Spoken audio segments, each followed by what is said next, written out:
innovation, integration, industry-based learning, inspiration. This is the division of Panabo City, the forefront of eradicating illiteracy.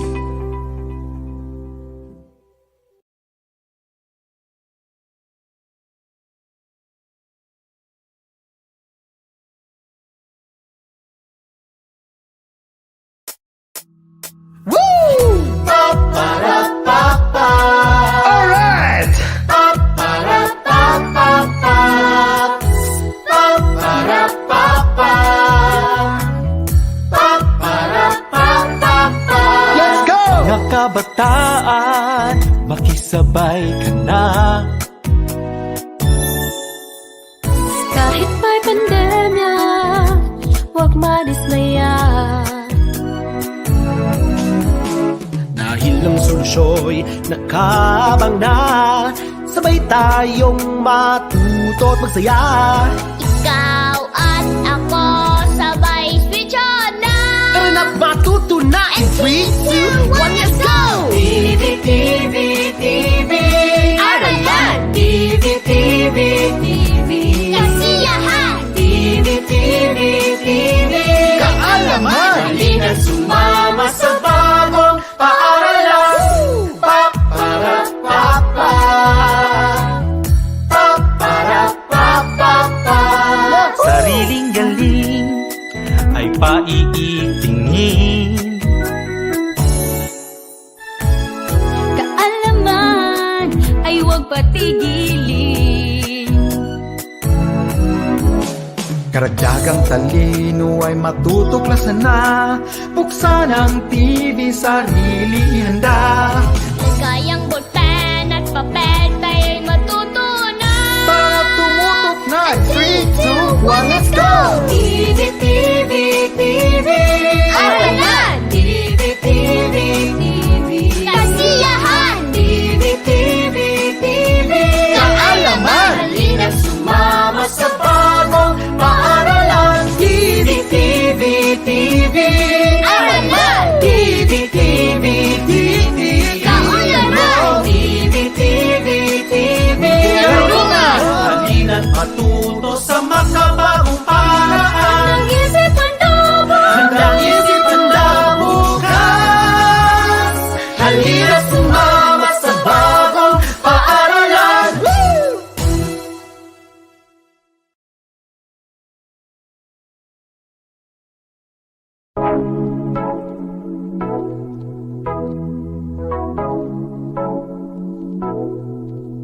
Responding to the challenge nowadays, embracing the new normal ways. The Visayas Central Elementary School is ready to air lessons for your modules. Oh, laging handa, tutulungan ka, kaya huwag kang mag-alala. Kahit ito'y kakaiba sa nakasanayan na, tumutok na at makinig nang masanay ka pa. Sa pagsagot ng module mo, di ka nag-iisa. Responding to the challenge nowadays, embracing the new normal staging ways. The Visayas Central Elementary School is ready to air lessons for your modules. Oh, na na na na na na na na hey, na na na na na na na na hey, na na na na na na na na hey. AM radio for a good start. You are now listening to New Visayas on Air 99.0 AM radio for a good start.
Haminog ka sumanaman migtokul to langit, woy migtumpi to tanok kasublan maroson no kunog kailingan. Kamig balin tutuan noy, no sob-sob to kanamin gaynawa, woy migpunan to kanamin umul tumulo na anon na, no migpogpo no sa init ampaw to ingod.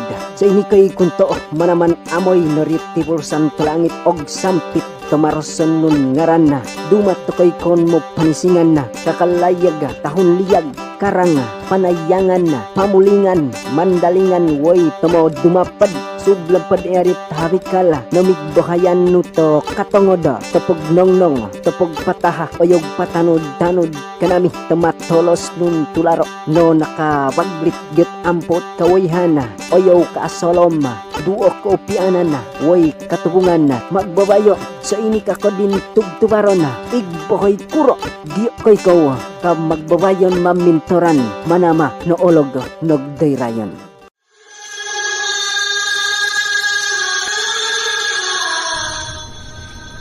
أعوذ بالله من الشيطان الرجيم بسم الله الرحمن الرحيم الحمد لله رب العالمين الرحمن الرحيم مالك يوم الدين إياك نعبد وإياك نستعين اهدنا الصراط المستقيم صراط الذين أنعمت عليهم غير المغضوب عليهم ولا الضالين آمين اللهم اجمع شمل الأمات والنصارى والمسلمين في الفلبين وسلط مجتمعنا هذا بالسلم والأمن والتقدم في وطننا هذا آمين يا رب العالمين اللهم ارفع عنا البلاء والوباء والزلازل وسيء الأسقام وما ظهر منها وما بطن خاصة كوفيد-19 المنتشرة في العالم يا رب العالمين ربنا آتنا في الدنيا حسنة وفي الآخرة حسنة وقنا عذاب النار وصل اللهم على سيدنا محمد وعلى آله وصحبه وسلم آمين يا رب العالمين. Almighty Father, Creator of heaven and earth, we adore and worship your holy name, our healer, baptizer, Savior, and coming King. We stand in awe to your every creation in land, seas, and air. We humble ourselves, asking for forgiveness for our trespasses. Purify us, cleanse us, make us worthy to call upon you. We thank you, God, for the salvation you freely gave through Jesus. Today we call unto you to bless us and be a blessing to others. Empower our leaders, our teachers, give courage to the parents and inspiration to the young ones. May we always celebrate life and love. May we always acknowledge that without you, we are nothing. This we pray in the name of the Father, the Son, and of the Holy Spirit. Amen.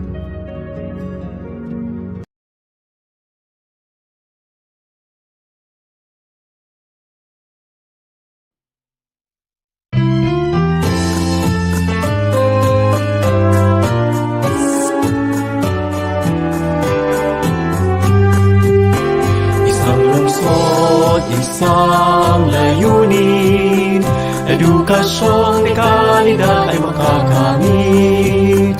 Kalinangan ay paitingin, pagiging positibo ay pananawigin. Isang diwa, isa sa gawa, para sa ikabubuti ng kapwa.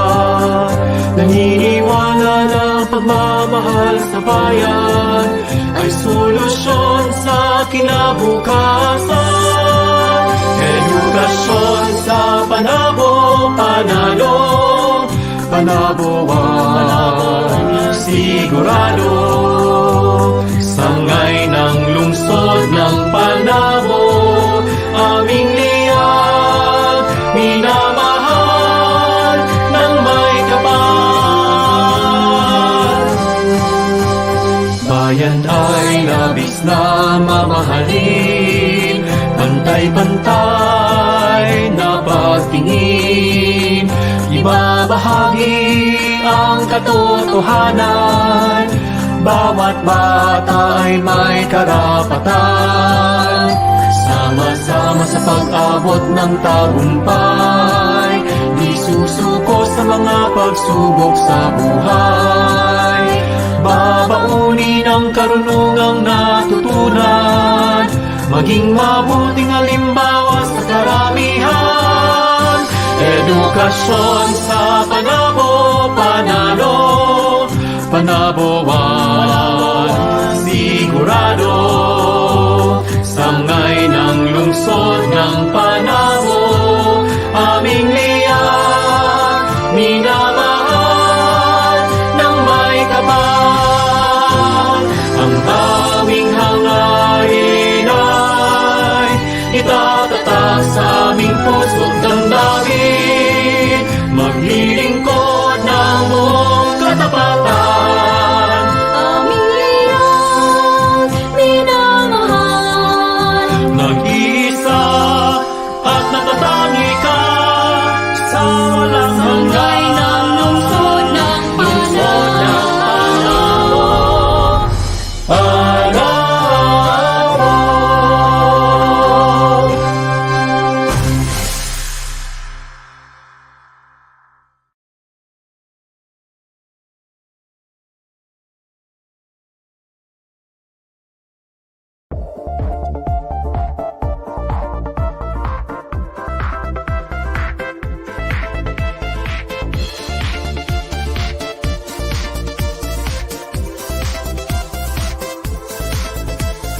Gising sa umaga, ang mundo'y naging iba.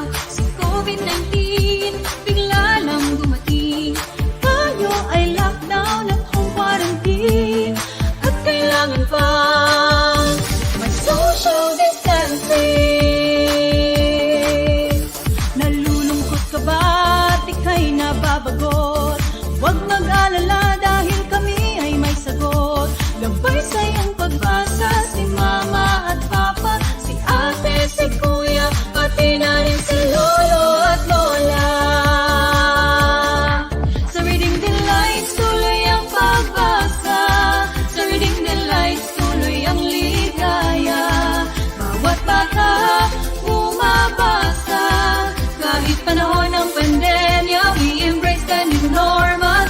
Tuloy ang pagbasa, tuloy ang ligaya. Oh, oh. Tuloy ang pagbasa. Oh, oh. Sa Panabo City, ito ang ating bida. Reading the Lights, ito ang ating programa. Sinusulong ang love sa pagbabasa. Ipagpatuloy natin ang nasimulan na.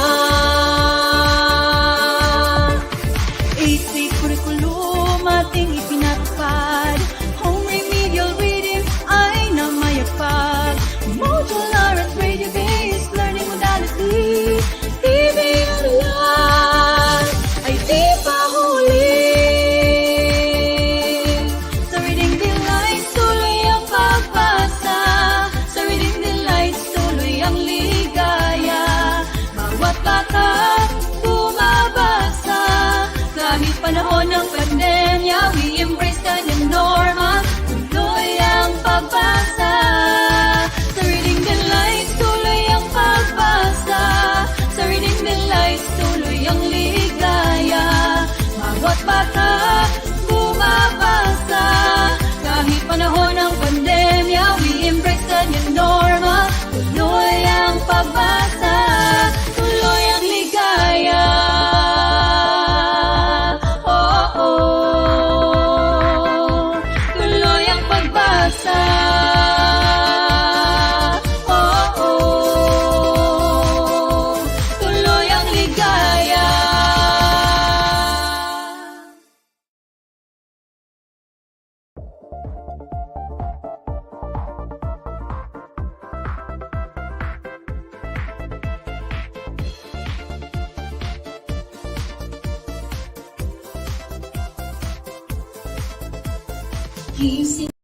Innovation, integration, industry-based learning, inspiration. This is the division of Panabo City, the forefront of eradicating illiteracy.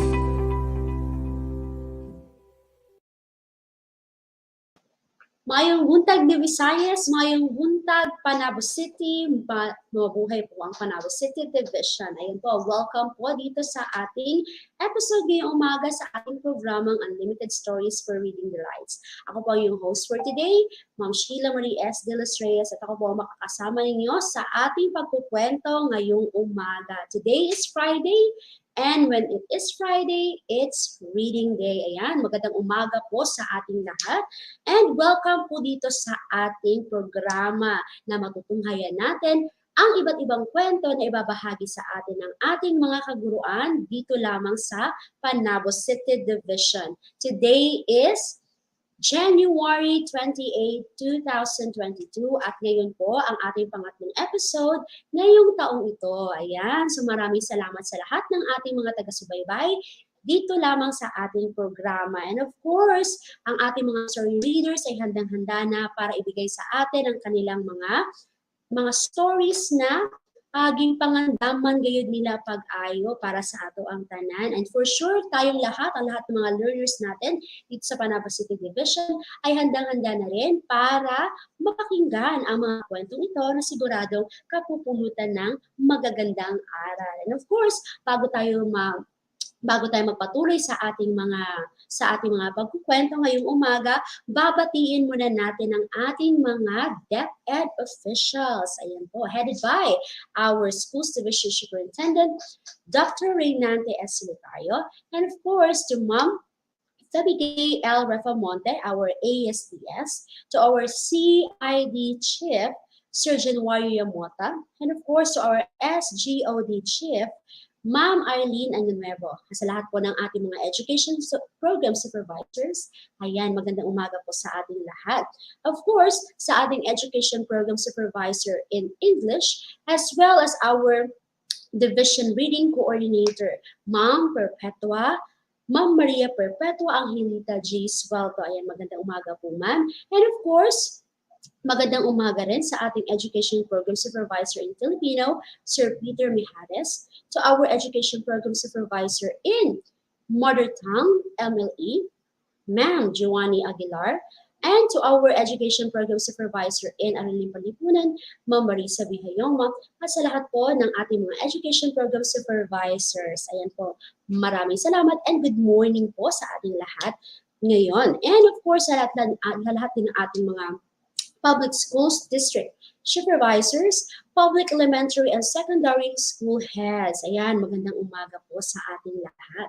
At sa lahat ng ating mga learners dito sa Panabo City Division, at sa lahat ng mga magulang at mga guardian sa siguradong naapo dira sa ilang kiliran para jud mahimong mas masubaybayan pa or mas mahimong guided pa jud ang ilang mga kabataan kung ikaso na sila mga pangutana, na sila mga gikalibugan, na adin ang ilang mga ginikanan sa ilang mga kiliran para jud mahimo silang suporta, mahimo silang maka-guide sa ilang mga kabataan. And we're saying good morning po sa ating lahat. Ayan, live po tayo dito sa ating FB page ng Panabo City Division in Reading the Lights. Ayan, mapapakinggan or mapapanood po tayo dyan. And of course, napapanood din tayo sa ating TV ARALAN. Ayan po, dito lamang sa Cable TV Channel 1 ng Panabo City. And of course, live din tayo napapakinggan dito sa New Visayas On Air 99.0 AM Radio for a good start. Ayan, maraming salamat po sa inyong pagsubaybay at magandang umaga sa ating mga suking tagapakinig dyan sa Himpapawid. And of course, huwag kalimutan nating mag-like, mag-share at mag-react, and of course, mag-leave ng comment dyan sa ating comment section. Ito po ang pinakamagandang maibabahagi niyo sa amin as part of your engagement of our program. Of course, for sure lahat tayo handang-handa na ang lahat sa ating programa ngayong umaga at handa na rin ang lahat para mapakinggan ang mga iba't ibang kwento na inihanda sa atin ng ating mga kaguruan dito sa Panabo City Division. Ayan po, huwag na natin patagalin ang ating mga ang ating paghihintay. Tayo po ay dadako na ngayon sa ating pagkukwento. Handa na ba tayo? Yan, handa na tayo. Una kong babasahin ang detalye ng ating first story reader this very morning. Ayan po. Our first story reader ngayong umaga ay nagmula sa G.L. Dondoy Central Elementary School. Ayan, mabuhay po ang G.L. Dondoy Central Elementary School. At ang kanila po school principal ay si Sir Eric C. Paquera. Ayan po, at ang kanilang reading program ay GLDCES. Ayan po. Go Learners Developing Comprehension Enhanced Skills. Ayan.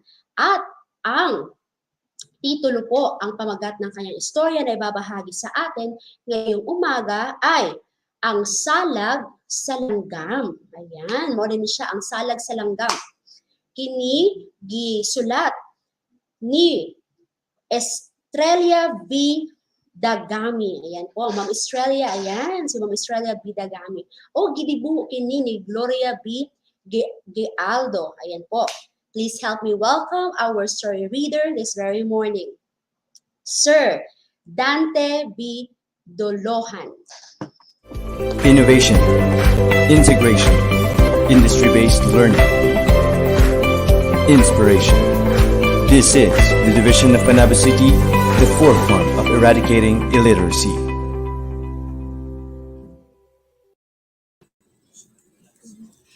Maayong buntag kaninyong tanan. God is good all the time. Ingon man sa tanang kabataan sa DepEd Panabo City Division. Ingon man usab ngadto sa tanang ginikanan ug mga magtutudlo kini ang inyong higala sa kahanginan, Dante B. Duluhan, gikan sa GL Dondoy Central Elementary School, School on the Air Program, Radio-Based Instruction, 91.8 FM, Dondoy Radio, tingog sa kahibalo. Live kita karon nga magkauban sa isang edisyon na usab sa Unlimited Stories sa Reading Delight. Dinhi lang sa numero 1, New Visayas M Radio, 99.0 FM. Karong adlaw, ang GL Dondoy, mapasigarbuhong mo pabati kaninyong tanan o usa ka istorya. Apan sa dili pa, akong ipaila-ila kaninyong tanan ang akong kauban karon nga usa ka estudyante sa GL Dondoy nga mao si Luis Mozart Tinoy. Kumusta ka, Luis? Okay, kumusta ka karon? Maayos po. Nakakaon na ba ka, Luis? Opo. Maayo kaayo, kay importante gyud kaayo nga busog ta nga maminaw sa atong sugilanon o sa atong leksyon karong buntaga. Og aron usab makapaminaw ta og maayo og makasabot ta sa atong istorya. Og karon, ang uluhan sa atong istorya mahitungod sa Ang Salag sa Langgam nga sinulat ni Estrella V. Dagami, gidibuho ni Ma'am Gloria B. Gialdo.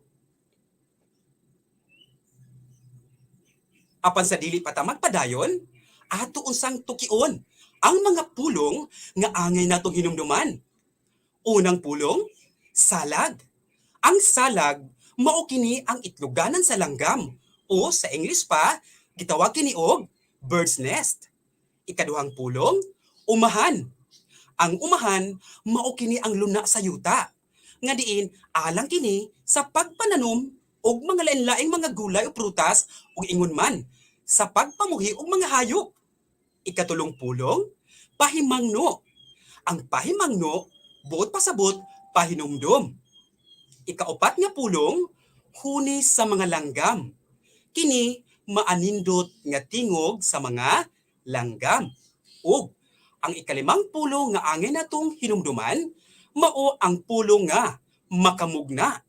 Ang makamugna, buot pasabot, makahimo. Sa dili pa ko mopadayon, mga bata, hilabi na kanimo Luis, nga sa matagpanid sa atong istorya karon, aduna ko'y mga pangutana.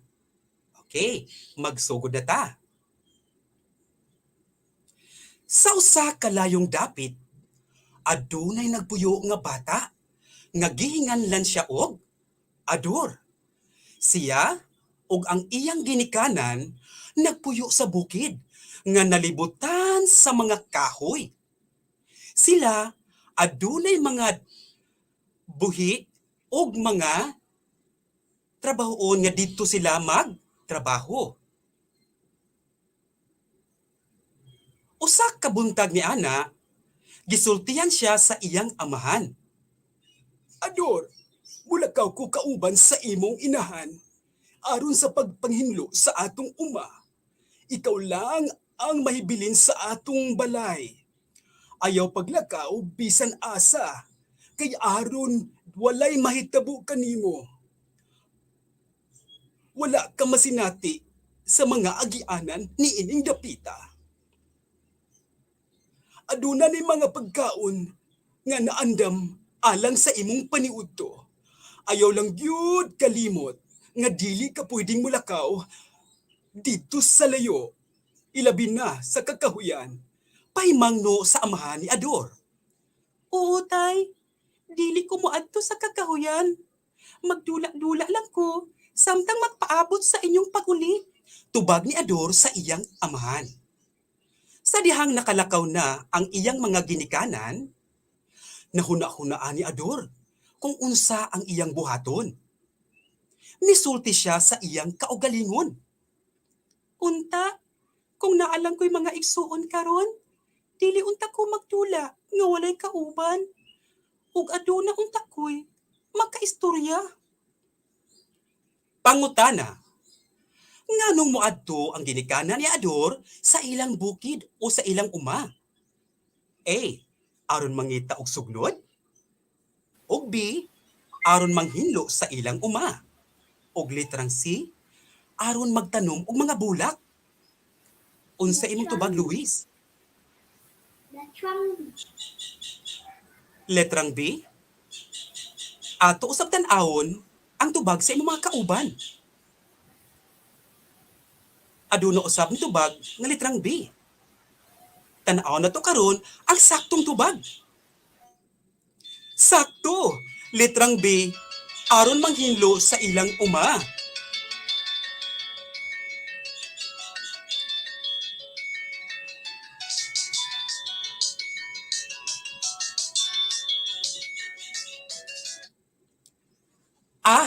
Sige na lang. Magsugod na lang ko sa pagdula. Magdagandagan palibot sa palay. Pagkahumana ko og dagan, pusaka ko sa taas sa kahoy. Aron manguha og bunga. O magkanta-kanta ko, aron ko malingaw. Gisugdan dayon ni Ador ang iyang pagdula. O pagkanta-kanta sa ibabaw sa kahoy. Samtang nagkaon sa bunga. Apan sa wala madugay, miingon siya. Kakapoy pa di ay ani nga ako lang ang magtula. Wala ko'y magkaistorya. Naghuna-huna si Ador og lain pang buluhaton. Aron siya malingaw. Muadto ka ako sa kakahuyan, aron mangita og salag sa langgam, aron akong mahimong tulaan. Pero, nag-ingon si tatay, nga dili ko mulakaw. Ilabi na sa kakahuyan. Maayo pa, matulog na lang tingali ko, samtang magpaabot nila ni tatay ug nanay. Sa wala madugay, naigmata si Ador. Wala pagyapon makauli ang iyang mga ginikanan. Iyang ginahuna nga moadto na lang sa kakahuyan. Ay, dugay pa sila nakauli. Moadto na lang ko sa kakahuyan. Aron mangita og salag sa langgam ug magpaabot samtang magpaabot dito sa balay. Naghinam-hinam si Ador nga makaadto sa kakahuyan. Aron makakuha og salag sa langgam nga iyang dulaan.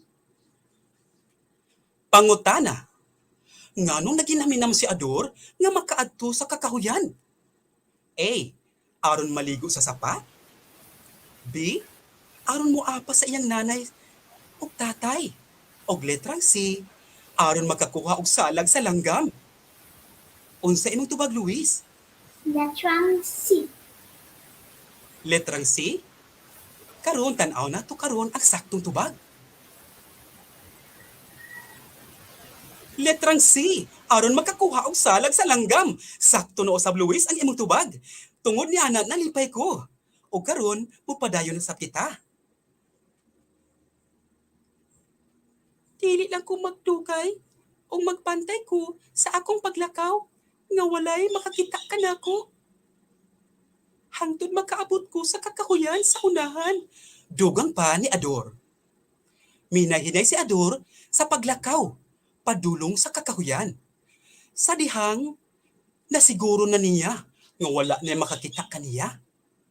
Midagan siya, padulong sa mga labong pa nga mga kakahuyan. Sa pag-abot na niya dito, nakita ni Ador ang nagkalain-laing mga langgam. Nadungog niya ang ilang maanindot nga huni. Kini, nakapalipay kaayo ni Ador.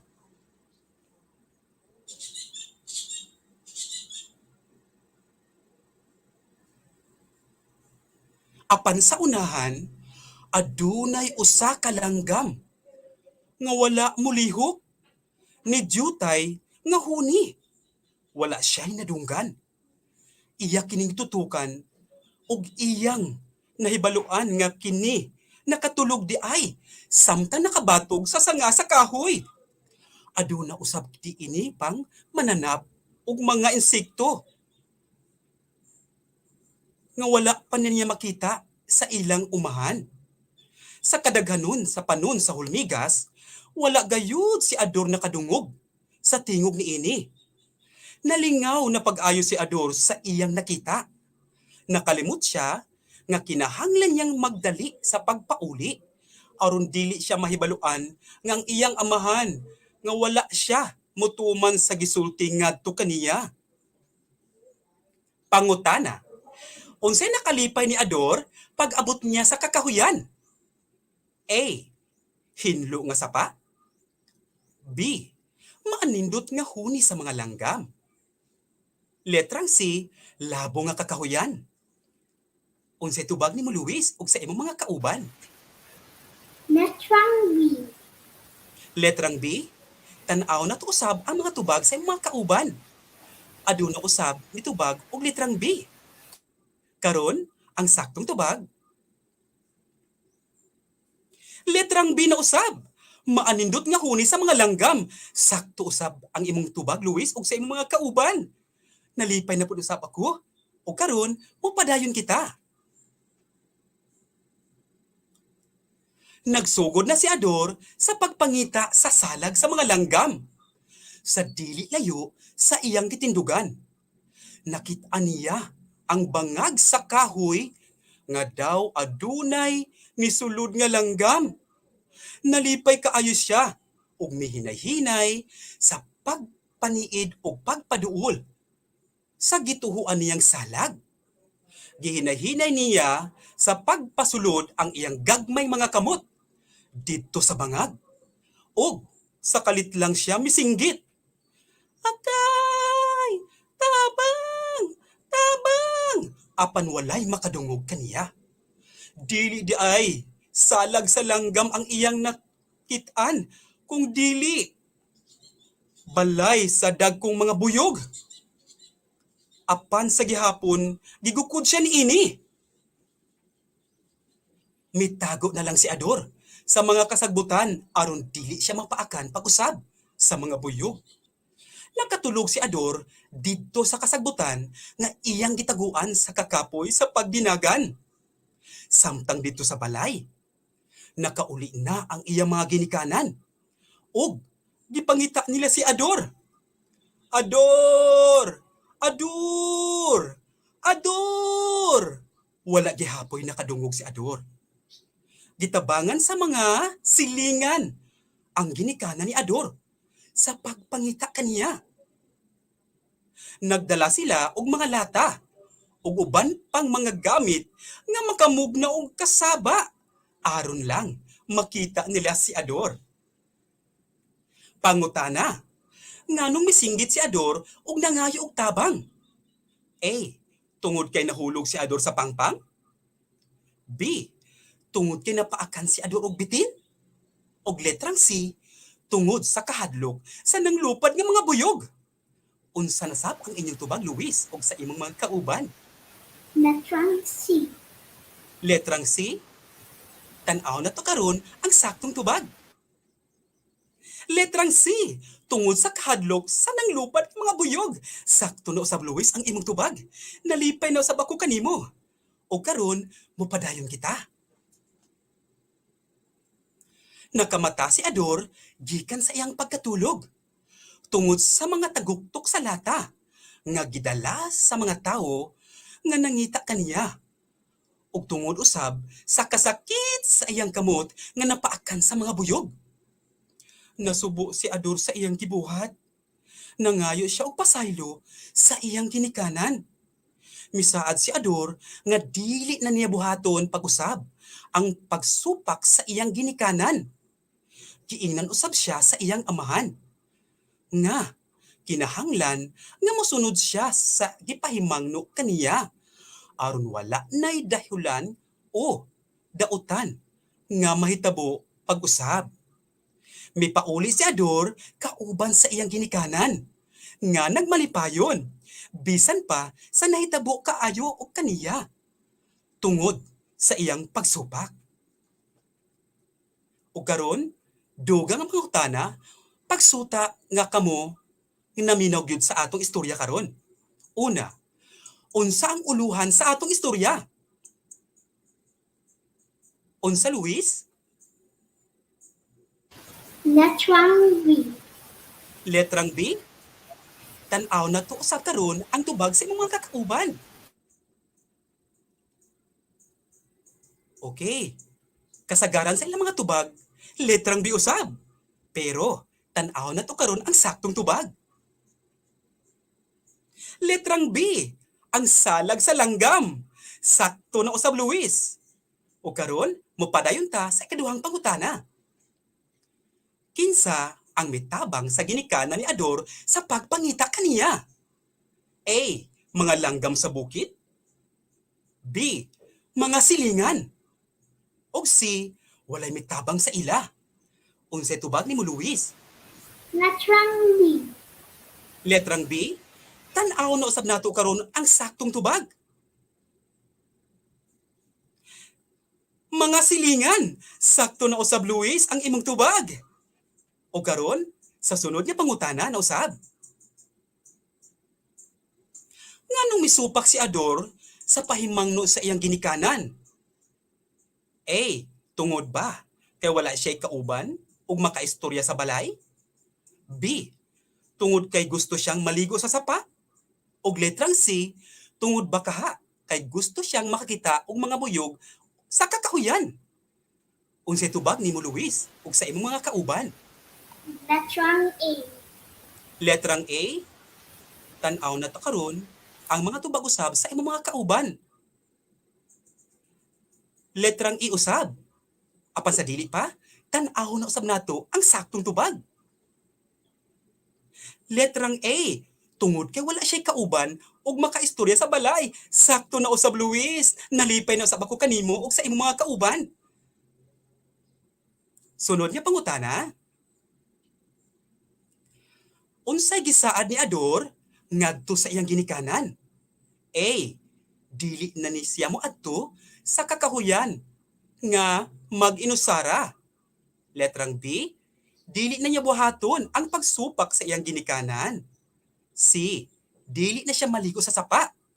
Unsay tubag ninyo, Luis? Letrang B. Letrang B, tan-aw na to karon ang saktong tubag. Letrang B, dili na niya buhaton ang pagsupak sa iyang ginikanan. Sakto na usab. Padayon ta, Luis? Okay. Kung ikaw, Luis, si Ador, buhaton ba nimo ang pagsupak sa imong ginikanan? Ngano man? Luis? Dili. Kay gimahal nako si mama ug papa. Nalipay ko sa imong tubag, Luis. Og, na feel na ko, Luis, nga usak ka sa maayong bata, usak ka sa maayong himplo nga anak. Nang limbawt akong balibo sa imong tubag, Luis. Nalipay ko ni ana. Karon padayon kita, Luis. Thank you pa. Karon sa atong pagtulunan o ginatawag og moral lesson. Ayaw supaka ang imong mga ginikanan. Hinunua, sundo na to sila ug atong mahalon. Ang batang masupakon sa ginikanan, dili kini kahimutan sa Dios. Nindot kaayong atong pagtulunan karon. Nang hinaot ko Luis ug dili lang ikaw, uban sa imong mga kauban karon ug sa tanang kabataan.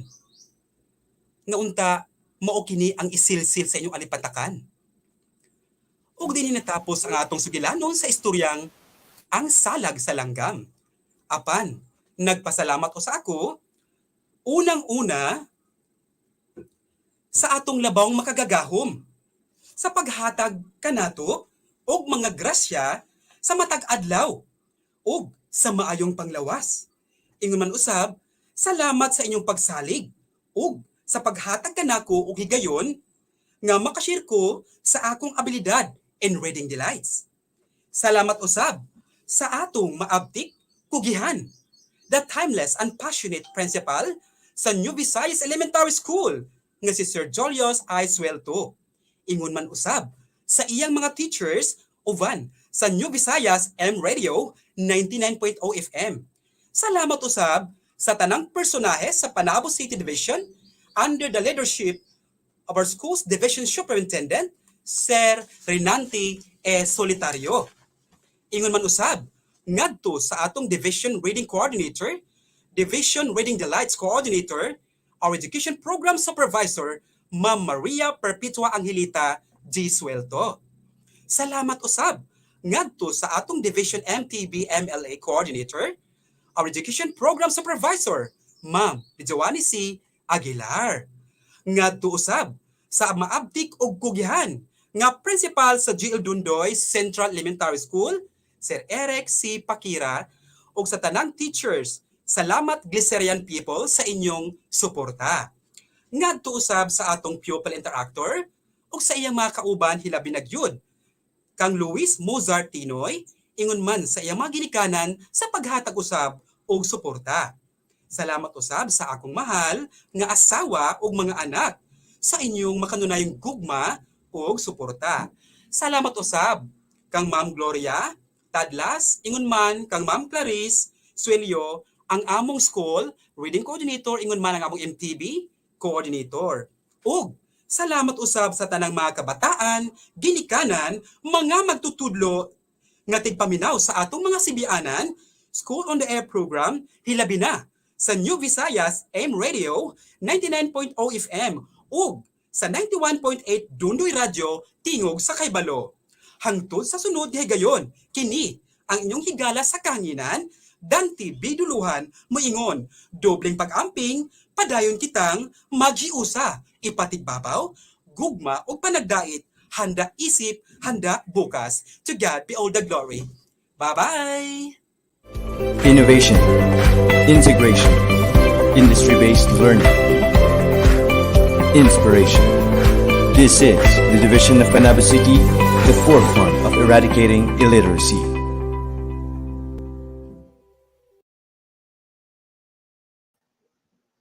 Ayan, maraming salamat po, Sir Dante B. Dolohan of GL Dundoy Central Elementary School, together with his pupil interactor, Luis Mozart Tinoy. Ayan, so napakaganda ng kanyang ibinahagi sa atin na istorya or story this very morning na nagapahimang no kanatong tanan na kinahanglan jud nato sundo ng atong mga ginikanan. Dili gyud nato sila kailangan supakon kay ang anak pa ang Biblia, anak pa siya sa Ephesians. Yun siya dito nga children, obey your parents in the Lord, for this is right. Ayan, ang pag-obey nato sa ato mga ginikanan, mo yun na siya tama, yun na siya kaayo, kahimutan yun na siya kaayo sa Ginoo. And of course, in obeying the Lord or in obeying our parents, kana jud siya maibuhagay ni Lord ang mga panalangin sa ato ang kinabuhi. So we, the children, we should obey always our parents. So, sayang ato mga parents, dili gid na sila perfect ang atong mga parents. And of course, ang ato alang yung way nga kanabitaw ma-show na to ang ato ang love sa ilaha, atong respect sa ilaha is one way is kaning gitaw na nga mag-obey kita sa ilahang ginasulti. So once again, salamat kayo Sir Dante for the story that you have given sa atua karong buntaga. Salamat kayo Sir. And today, let's proceed to our next storyteller. Our next storyteller is coming from Rizal Elementary School. Ayan po. And their school principal is Ma'am Ramilin F. Antalan. Ang kanilang reading program ay Rizal, Reading Ingenuity, Zealous to Achieve Learning. Ayan po ang pamagat ng kanyang kwento na ibabahagi sa atin ngayong umaga ay Ang Basura ni Belinda. Ayan. Ito ay isinulat ni Quina C. Amosio. Ayan. At iginuhit ni Quina C. Amosio, Jane Raquel P. Taliera, Norma B. Cruz. Ayan. Napakarami ng ginuorganizahan kaya ang nagguhit ani nga istorya. So, kabalita nga nindot din siya kaayo nga istorya karong buntaga. So, today, let's all welcome our story reader, Ma'am Maria Corazon L. Dalagan.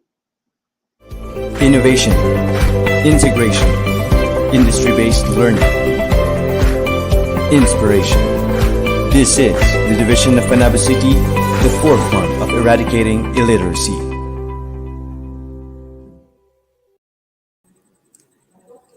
Kumusta po? Isang masaya at magandang araw po sa ating lahat. Ako si Maria Corazon Liper Dalagan, guro sa ikalawang baitang ng mababang paaralan ng Rizal. Ibabahagi ko po sa inyo ngayon ang isang kwento na magbibigay ng mga aral na siguro ho'y paulit-ulit nyo nang naririnig, ngunit palagi nyong nakakaligtaan at hindi nyo nasusunod. Tutulungan akong ibahagi ito sa inyo ng isa sa aking mga mag-aaral. Siya ay si Kelly Nicole Kisto. Silipin po natin kung andyan na siya. Hello Nicole, magandang umaga. Okay, Nicole, hindi kita naririnig pero nakikita ko ang pagbuka ng iyong bibig na sinasabi mong magandang umaga rin. Okay, kumusta ang iyong umaga? Mabuti naman po. Ayan, ako'y natutuwa at naririnig ko ng iyong boses. Okay. Ngayon, Nicole, batiin mo naman ang ating mga taga-subaybay. Magandang umaga po sa lahat ng manonood at nakikinig ngayon sa programang Wedding Delights, pati rin po sa aking pamilya. Kamusta na po kayo? Okay, so Nicole, handa ka na bang samahan ako upang ihatid ang kwento ngayong umaga? Handa ka na ba? Handang-handa na! Wow! Handang-handa na rin ako, Nicole. Kung gayon, ay tara at umpisahan na natin. Kaya dumako tayo sa susunod na pahina. Ayan. Nicole, masdan mo ang larawan. Ano ang iyong nakikita? Mga basura. Yan, mga basura. At hindi lang basta-basta basura. Ito'y malaking bundok ng mga basura. Ngayon, matanong kita, ano ang iyong saloobin o nararamdaman sa iyong nakikita? Nababahala po. Tunay nga naman, Nicole, na nakakabahala talaga makita ang isang malaking bundok ng basura na may iba't ibang uri kasi meron itong masamang epekto. Ngunit, yun din kaya ang nararamdaman ng ating pangunahing tauhan sa kwento? Sabay po nating alamin. Ang ating kwento po ngayong umaga ay may pamagat na Ang Basura ni Belinda. Ito ay kwento ni Niña Quina C. Amosio at kanya ring iginuhit kasama sina Jane Raquel P. Tariela at Norma B. Cruz. Ngayon, dumako muna tayo sa mga talasalitaan. Ating bigyang linaw ang mga salitang ating mababasa. Okay, unang salita. Maaari mo bang basahin, Nicole? Ano po? Pangaral. Okay, pangaral. Okay, ibig sabihin, pagbibigay aral ukol sa wastong pag-uugali. Ikaw ba, Nicole? Nakikinig ka ba sa pangaral ng iyong ina? Opo. Mukhang mabuti yan. Pangalawang salita. Pakibasa. Kalikasan. Okay, kalikasan. Ang ating natural na kapaligiran, kabilang ang mga likas na yaman ng ating mundo. Okay, dumako tayo sa pangatlong salita. Pakibasa. Diwata. Yan, diwata. Batay sa mitolohiyang Filipino, ito ay isang makapangyarihang nilalang na tagapangalaga ng kalikasan. Ikaw ba, Nicole, naniniwala ka ba sa diwata? Opo. Okay. Matanong ko rin naman yung ating mga manonood. Kayo ba, naniniwala ba kayo sa diwata? Kung kayo ay naniniwala, ipakita niyo na yung masayang mukha. I-komento niyo po yung masayang mukha. Titingnan ko, siguro ay nag-iisip pa ang ating mga manonood. Okay, ngayon, dumako tayo sa pang-apat.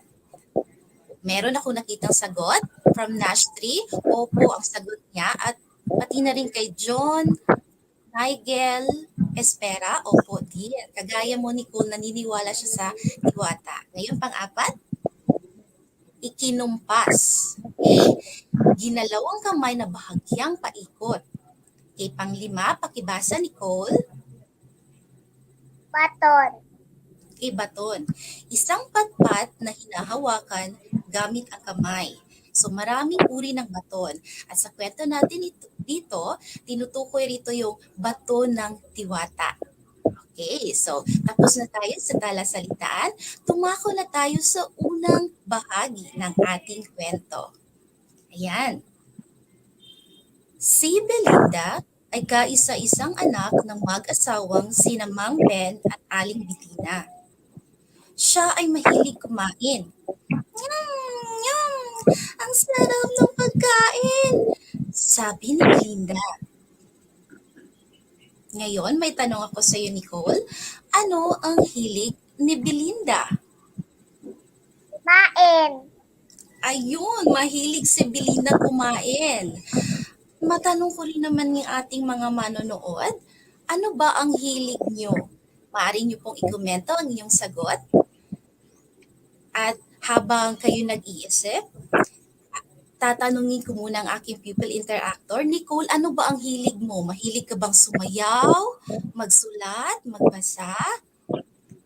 Ano ba ang hilig mo? Magsulat. Nagulat ako dyan. Mahilig kang magsulat. Okay, maganda yan.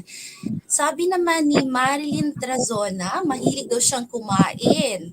Ang dami namang sumagot na kumain. Ako rin mahilig akong kumain, pero mas mahilig akong makinig sa musika. Okay, ngayon, dumako na tayo sa susunod na pahina. At itinapon niya ang supot sa kanyang likuran. Nagpatuloy na naman siya sa pagkain. Yum! Yum! Ang sarap! Sabi niya. Belinda, itapon mo sa tamang lalagyan ang mga basura. Pangaral ng kanyang ina. Ngayon, Nicole, sa iyong palagay, susundin kaya niya ang kanyang ina? Oo o hindi? Hindi po.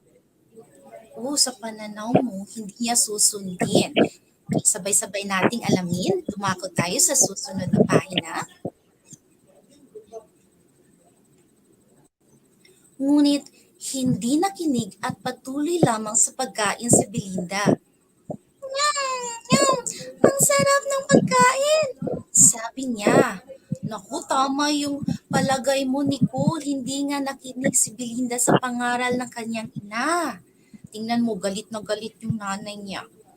Okay, dumako tayo sa susunod. Maya-maya ay nakatulog si Belinda sa mesa. Siya ay nanaginip na kumakain. Ngunit itinatapon lamang niya ang kanyang basura sa kanyang likuran.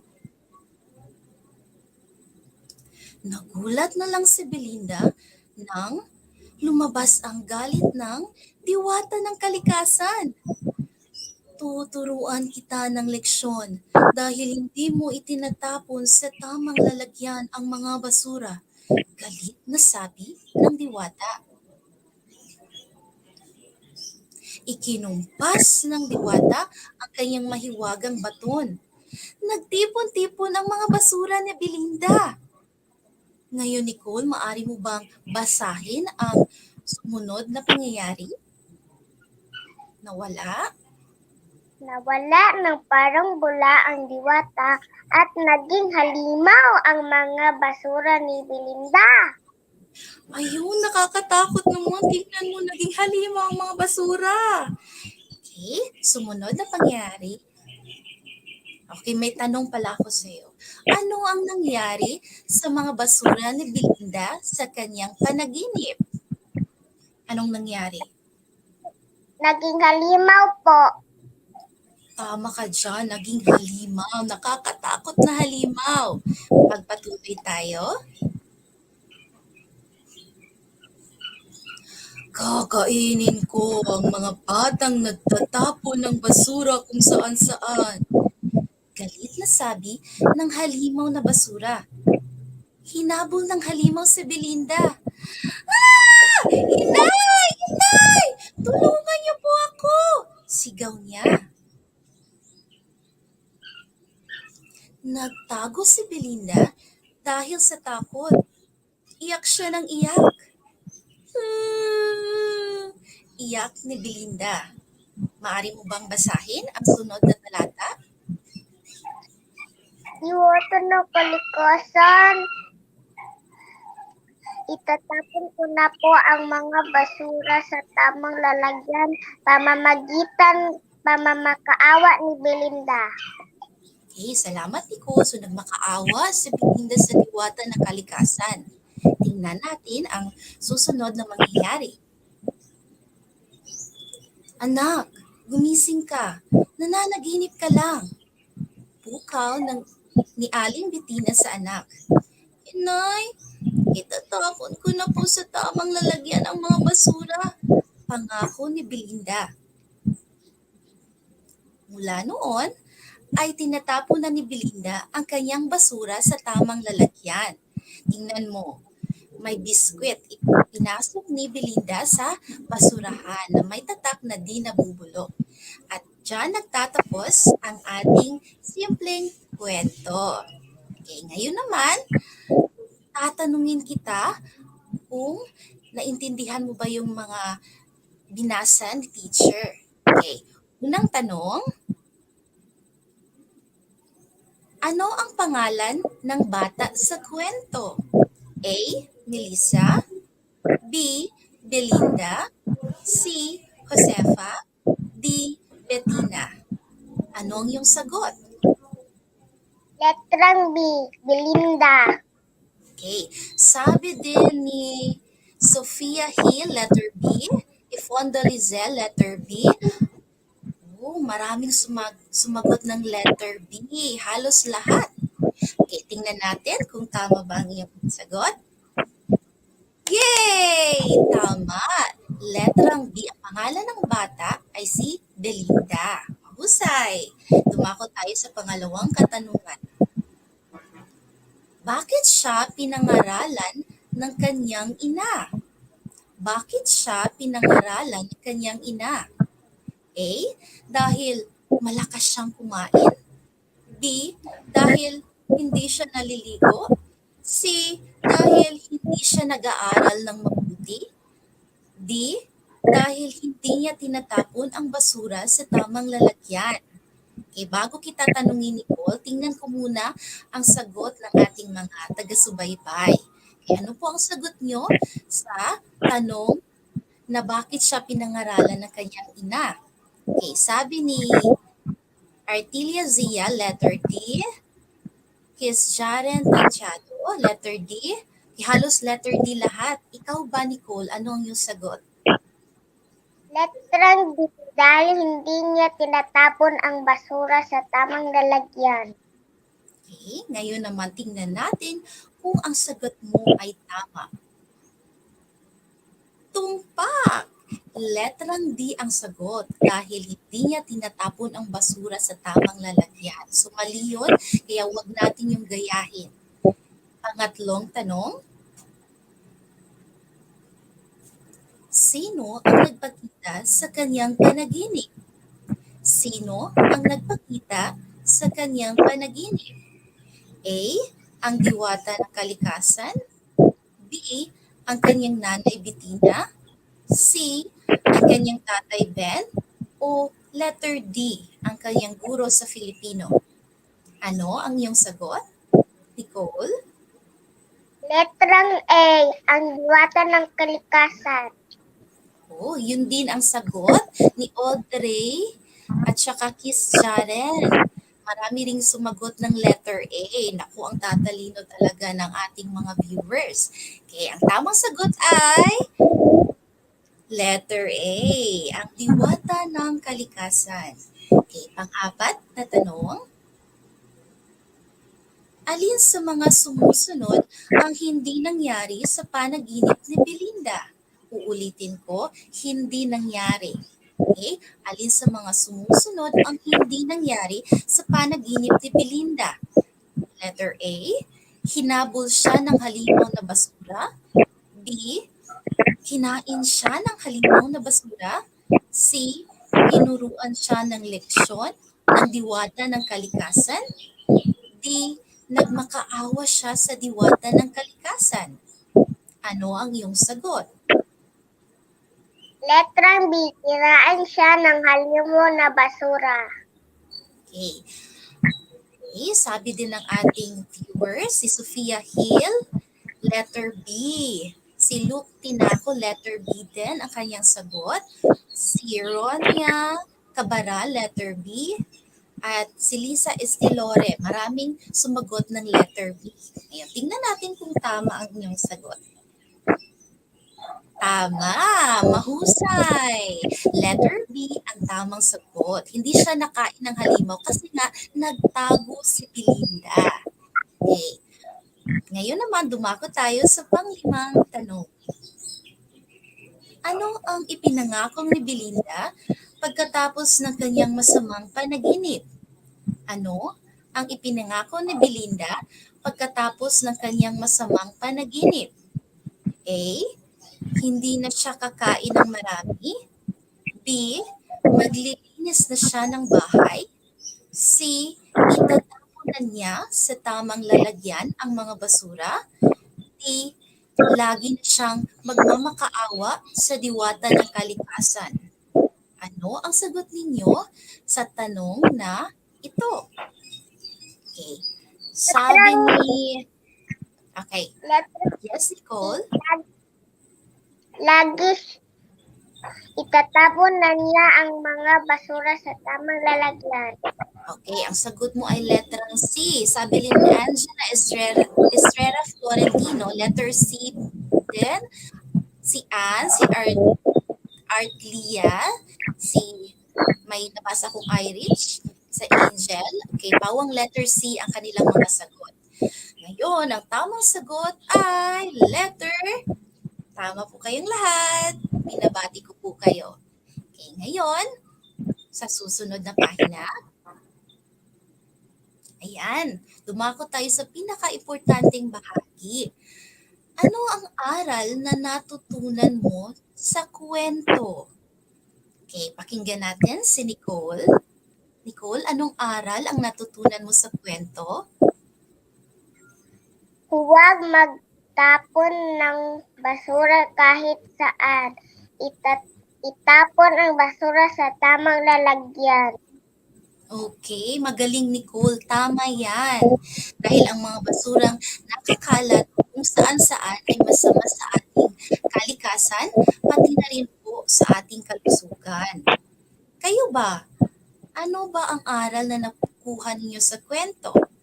Hinihikayat ko po kayong ibahagi ang inyong sagot nang sa ganun ay mapagtanto po ng hindi lang kapwa niyo mag-aaral, kundi lahat ng mga taga-subaybay. Yan. Nicole? Ayan, Po. natapos na tayo. Maraming salamat, Nicole. Ako'y nagagalak dahil nakasama kita ngayong umaga. Magaling ang iyong ginawa. Maraming salamat din sa iyong mga magulang at sa lahat ng nakinig at nakibahagi ng kanilang sagot. Muli po, ako si Maria Corazon Liper Dalagan, kasama ang aking pupil interactor na si Kelly Nicole Kisto.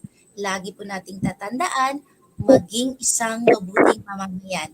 Nicole, magpasalamat na tayo at magpaalam. Salamat at paalam! Innovation, integration, industry-based learning, inspiration.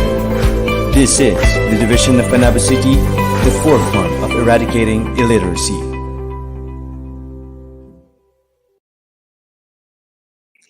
Maraming salamat po, Ma'am Maria Corazon L. Dalagan, together with her pupil actor Nicole Killeen Kisto, ayan po, ng Rizal Elementary School. Napakasimple po ng tinatawag nating lesson na ibinahagi sa atin. Pinaagi sa iyahang istorya nga gihatag karong adlaw.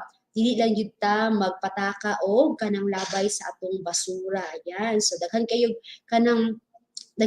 pwede nga nindot kayo nga mahitabo pag kita gani ka na bitang dito magkalat-kalat sa atong mga ginatawag nato nga basura. There was a time nga kada bitang delikado jud kayo na siya ang kanang magbisang asa ra maglabay sa ilang basura. There was a time nga nagbiyahe, no, kami nagbiyahe, tapos ang among jeep na amo ang gisundan nikalit lang og labay sa iyahang kana bitaw kanang cellophane nga daghan kay og kanang basura nga mga panit sa tinatawag nato nga kanang lansones na hapit na igo sa amo kami nga nagsunod. So pwede hapit may madisgrasya atong mga panahon na tungod kay na yung mga tao nga kanang bitaw dili sila kabalo jud magtapon sa ilahang mga basura in a proper way. Ayan, so kitang tanan we should always be reminded na kinahanglan jud nato kanang tarungon og labay ang atong mga basura, dili lang kay kanang bitaw na mga panahon nga kanang dili ta gusto kalat, but that is the very right thing to do, and for us to be safe as also ang ato pong Mother Nature ma-save po siya. Pag atong Mother Nature kay nindot kayo ang kanang nindot ang palibot ni ini, of course mag-respond din siya sa ato accordingly nga nindot kay ang iyang ihatag po sa ato in response. Ayan, so maraming salamat once again Ma'am Maria Corazon for sharing us your wonderful story this very morning. Ayan, and this time let's proceed to our next storyteller. Our next storyteller is coming from Rizal Elementary School. Ayan, and their school principal is Ma'am Ramelin F. Antalan. Their reading program is Rizal, Reading Ingenuity, Zealous to Achieve Learning. Ayan po. And the title of her story that she is going to tell us today is Jeff the Good Jeep. Ayan. It is written by Ophelia E. Concepcion and illustrated by Marvin Romero. Please help me welcome our story reader, Ma'am Michelle V. Barlizo. Innovation, integration, industry-based learning, inspiration. This is the division of Panabo City, the forefront of eradicating illiteracy.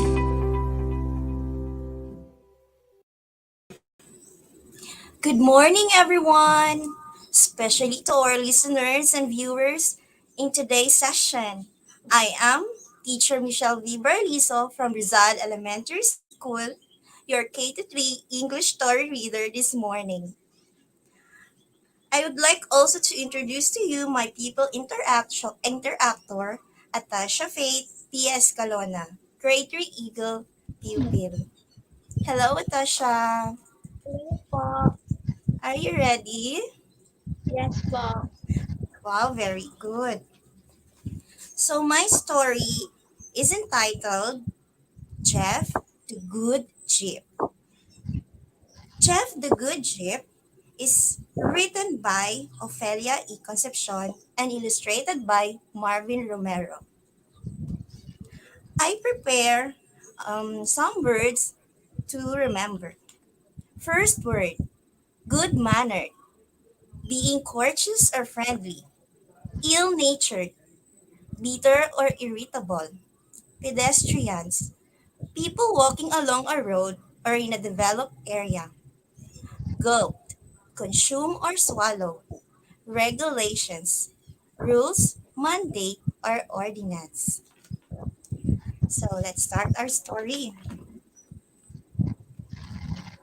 Jeff the Good Jeep. Jeff is a good-mannered Jeep. He is very courteous to his passengers, young and old. He makes many people happy.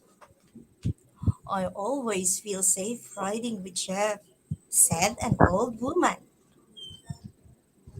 Even the kids love to ride with Jeff. Be careful with your step, son. Who wouldn't want to ride in a very kind Jeep? This is the reason why Jeff always gets a full ride. So I have a question. Who is the good Jeep? Yes, okay. I will read another choices. Letter A, Jeff. Letter B, Deaf. Or letter C, Clef. Yes, Natasha. Letter A, Jeff po, ma'am. Wow, very good. For Ariela Luis Inigo, yes, letter A. He said Jeff. Yes, the correct answer is letter A, Jeff. Next question. Why is Jeff a good Jeep? A. He is a boastful Jeep. Or letter B. He drives so slow that made the passengers late. Or letter C. He is a good mannered Jeep to all his passengers. Yes, Natasha. C, he is a good mannered Jeep to all his passengers po, ma'am. Very good. He is a good mannered Jeep to all his passengers. So let's continue.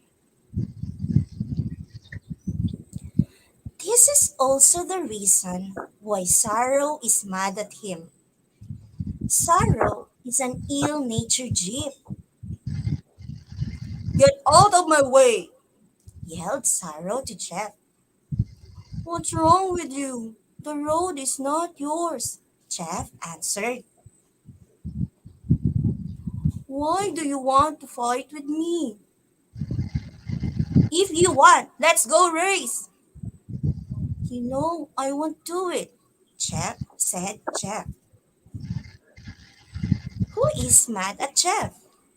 A. Dumbo. B. Sorrow. Or letter C. Narrow. Yes, Natasha. B, Saro po, ma'am. Very good. It's Sorrow. Next question. Who is Sorrow, by the way? Is it A. He is an ill-natured Jeep? Letter B. He is a friendly Jeep? Or letter C. He is a good Jeep? What is your answer, Natasha? A, he is an ill-natured Jeep po, ma'am. Okay, very good. It's A. He is an ill-natured Jeep. So let's continue. Jeff is a responsible Jeep. He follows every traffic rule. It's always good to follow the right path. He doesn't beat the red light. He always makes sure that all pedestrians have crossed the street before he moves forward. Jeff is well loved by his passengers. He is very neat, that's why. He makes sure to take a bath before driving. This makes Sorrow more jealous of Jeff. You're no match for me. It's better that we settle this for a fight, he challenged. So who challenged Jeff for a race? Is it A. Dumbo, B. Narrow, or letter C. Sorrow? Letter C, Saro po, ma'am. Yes, it's sorrow. You're correct. Why is Sorrow jealous with Jeff? A. Jeff is well loved by his passengers. Letter B. Jeff is not a friendly chief. Or letter C. Jeff loves driving. A. Jeff is well loved by his passengers, ma'am. Okay, thank you, Atasha. The correct answer is letter A. Luke Tinako also got the correct answer. It's letter A. Thank you so much. Let's continue. Sorrow once showed off. He gulped a bottle of liquor before driving. He sped off the streets widely. Screech! Bang! The loud sound of Sorrow's jeep banging into a tree was a really eardrum breaking. Many people helped in taking Sorrow to a nearby motor shop. He felt pain all over his spare parts. Jeff visits him. Get well soon. Take this as a lesson so that it will not happen again. Question. Who gulped a bottle of liquor? A. Narrow. B. Jeff. Letter C. Sorrow. Letter Yes, C. Natasha. Letter C. Sorrow. Okay, letter C is sorrow. How about our viewers? Okay, according to Jules Bargayo, letter C, correct. The correct answer is sorrow. Next one. What happened to sorrow? A. Sorrow banged into a tree. B. Sorrow slipped into the street. Or letter C. Sorrow danced in the street. What do you think is the answer, Atasha? A po. Sorrow bang into a tree. Okay. According to Artilia Zia, letter A. Okay, very good. The correct answer is letter A. Sorrow banged into a tree. Sorrow began to understand Jeff.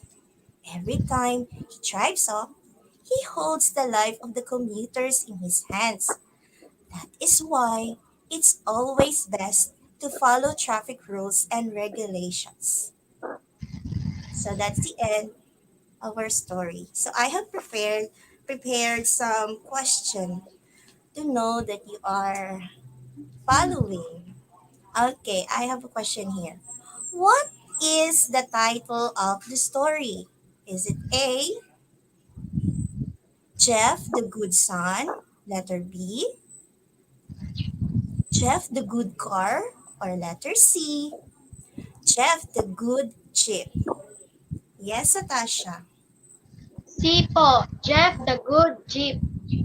Okay, your answer is letter C. How about our viewers? What do you think is the answer? Okay, Teresita okay, nawala siya. Okay. Okay, most of you got the correct answer. It's letter C. Jeff the Good Chip. Next question. Who are the characters in the story? Is it A, Narrow, Jeff, and passengers? B, Jeff, Sorrow, and passengers? Or letter C, Sorrow, Narrow, and passengers? Yes, Natasha. B po. Jeff, sorrow, and passengers. Okay. How about our viewers? What do you think is the answer? Okay, according to Mimi Grace, it's letter B. Very good. Chanel Mondrano Doliente, B. Very good. Thank you so much for your response. Okay, the correct answer is letter B. Jeff, Sorrow, and passengers. Let's continue. Okay, next question. What best describes Jeff? A. Jeff is a little jeep. B. Jeff is a crying Jeep. Or letter C, Jeff is a good-mannered Jeep. Yes, Natasha. C po. Jeff is a good-mannered Jeep. Okay, thank you, Natasha. How about our viewers? According to Aisha Lagrosa, letter C. Sophia Jill, letter C. Okay, thank you so much. The correct answer is letter C. Very good. Jeff is a good-mannered Jeep. Did Jeff agree with Sarah's challenge? A. No, because Sarah is not capable of winning. Letter B. No, because Jeff knows that Sarah can beat him. Or letter C. No, because Jeff is a responsible Jeep and follows every traffic rule. What do you think is the answer, Atasha? C po. No, because Jeff is a responsible Jeep and follow every traffic rule. Okay, thank you, Atasha. Artilazia, you again. It's letter C. Very good. Um, mhm. Okay, thank you so much for your answers. The correct answer is letter C. Next question. What did Jeff do after knowing the accident of Sorrow? A. He laughed at Sorrow. B. He went to Sorrow and cried at him. Or letter C. He visited Sorrow and advised him to make it as a lesson. Yes, Natasha. C po. He visited Sarah and advised him to make it as a lesson. Wow, very good. For Nerissa Hadulco de Vero, letter C. Very good. Maria Cahel Argilias, letter C. Thank you so much. Yes, the correct answer is letter C. Okay. My final question. What do you think is the moral lesson of the story? You can write your answer in the comment box so that I can see your responses. How about Atasha? What do you think is the moral lesson of the story? Do not be boastful. One should not take pride in his skills and talent. Okay, very good. Yes, the moral lesson of the story: do not be boastful. One should not be too proud in his skills and talents, but rather use these talents to help others. Be obedient, follow rules and regulations, especially traffic rules where it involves the lives of the people. Thank you so much. Okay. According to Ariel Luis Inigo, you should be kind to others and do not fight. Okay. Very good. Thank you so much for watching. Thank you so much for this wonderful opportunity for having me as one of the readers in Unlimited Stories for Reading the Lights. To the viewers, thank you so much for watching and participating. And also to my people interactor, Atasha Faith Escalona, thank you so much. Thank you and God bless. Bye-bye.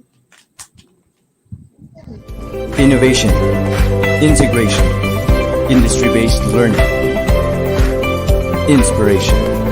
This is the division of Panabo City, the forefront of eradicating illiteracy.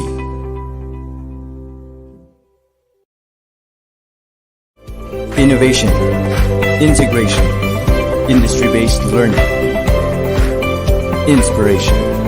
This is the division of Panabo City, the forefront of eradicating illiteracy.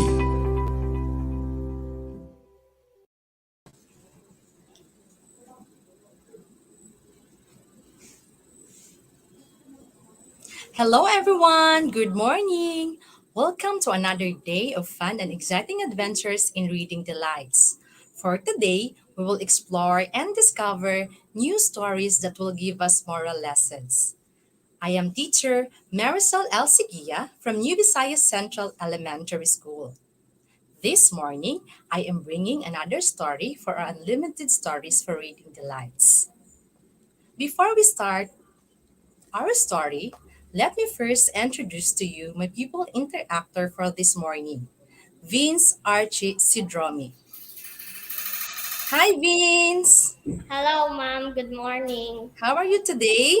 I'm fine, Mom. Okay, I'm happy to hear that. Are you excited for today's story? Yes, Mom. Okay, that's great. By the way, just a short reminder before we start. Please be in a comfortable place, and all you have to do is to listen carefully how our story for today unfolds. Are you ready? Are Yes, we Mom. all set? Vince, are you ready? Yes, Mom. Now, let's get started. The title of our story is The Elephant and the Ant. Vince, can you read again the title of our story? The elephant and the ant. Very good. This story is originally written and illustrated by Bill Pitt. By the way, wait, Vince, have you seen an ant? Yes, Mom. Okay, that's great. It is likely you have seen ants in and around our house. How about an elephant? Do you love elephant? No, Mom. Why? Because it's so big. I don't like elephant because it's so big. Okay, but other people love elephants because in real life they are caring, intelligent, and are able to form bonds. Okay, before I start my story, let's have first spelling time. All you have to do is to spell the word correctly.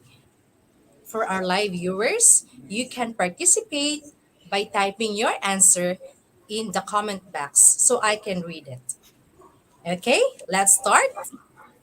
Spell the word jungle. Jungle. It is a noun, which means a land covered with many trees, vines, and bushes. Can you spell it out? For our live G viewers, you can type your answer. Yes, Vince, can you spell it out?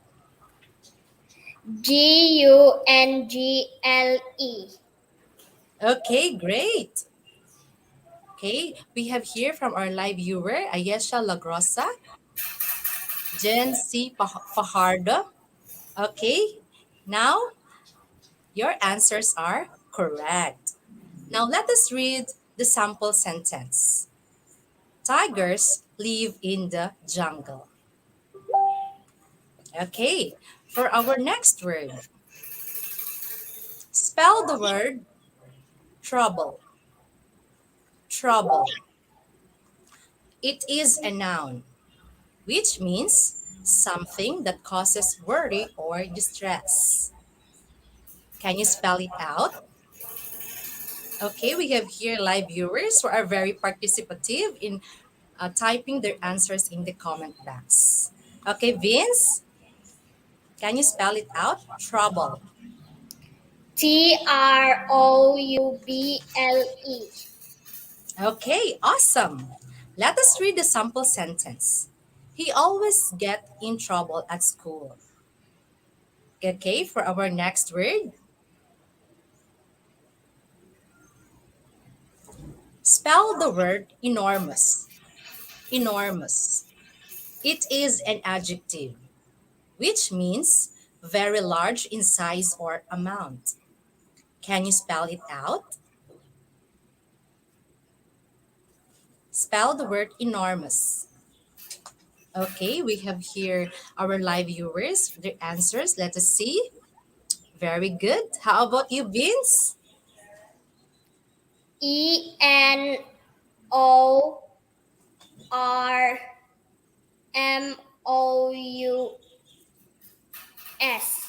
Okay, very good.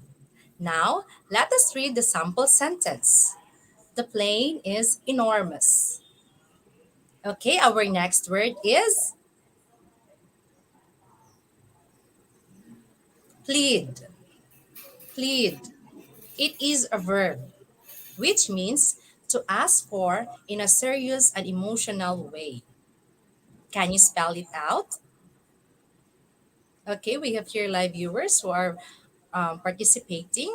Thank you for your support. How about you, Vince? Plead. Spell the word plead.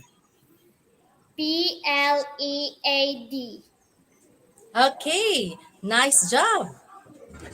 Now, let us read the sample sentence. She pleaded the man to pull back from confrontation. Okay, Ayesha Labrosa, we have here a live viewer. Thank you, Ayesha, for being an amazing viewer for today. Our next word is trunk. Spell the word trunk. It is a noun, which means a person's or animal's body apart from the limbs and head. Trunk. Okay, you can type your answer in the comment box. Can you spell it out, Vince? Trunk. Trunk. Very good. Okay, now let us read the sample sentence. The elephant has a long trunk. Okay, congratulations. I hope you are having so much fun for today. Okay, those are the difficult words that we will encounter in the story. And now, without further ado, let's begin reading the story. Once upon a time, there lived a big elephant in the jungle. As the elephant was much bigger than all the other animals, he would always trouble them. In the same forest, there lived a family of ants.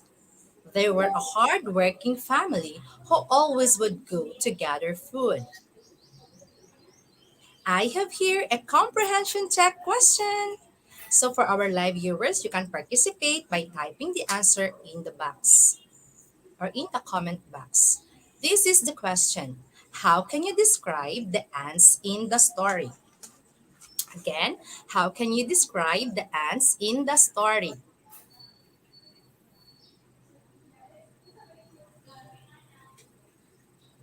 Okay, Vince, what is your answer?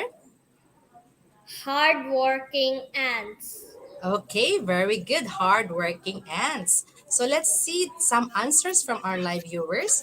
From Maria Cahel Argiles, Andre Galara, hard workers. Mm-hmm.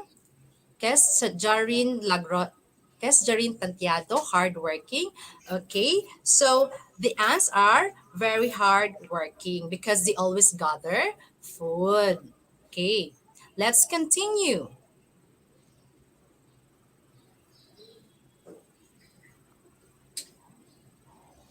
One day, as they were walking, big mean elephant threw water on them. The ant got angry and asked the elephant to stop troubling others. But the elephant shouted at the ant to shut her mouth, or else he will walk over all of them.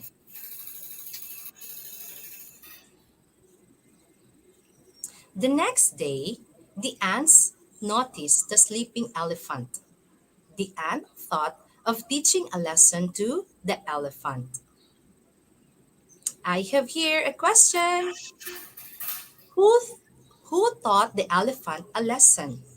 Again, who taught the elephant a lesson? Okay, you can type your answers in the comment box for our live viewers. Vince, who taught the elephant a lesson? Ants. Okay, very good. And so ants, or the ant taught lesson to the elephant. So thank you, Chris Jardin Tantiado, the ants, and Andre Galaura for your answers. Now let's continue. She quietly climbed onto the elephant's trunk and entered it. Once inside, she started biting the elephant. The elephant shouted because of pain. He tried everything but couldn't get the ant to stop biting him or come out of its trunk. Such an enormous elephant became useless ahead of the tiny ant. The elephant pleaded to the ant to stop biting. Okay, another question. What did the ant what did the ant do to the elephant? Okay, for our live viewers, what did the ant do to the elephant?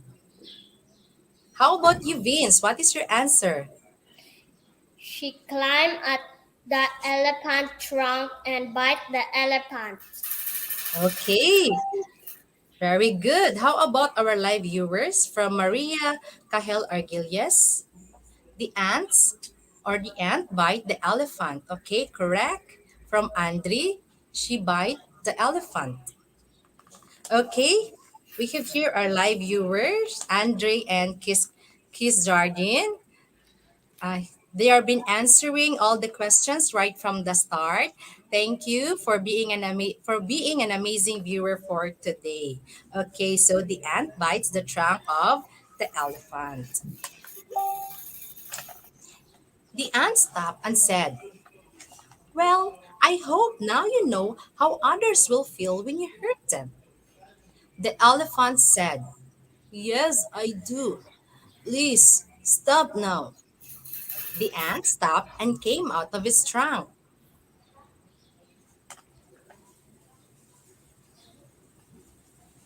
The elephant apologized to the ant and promised never to disturb others again.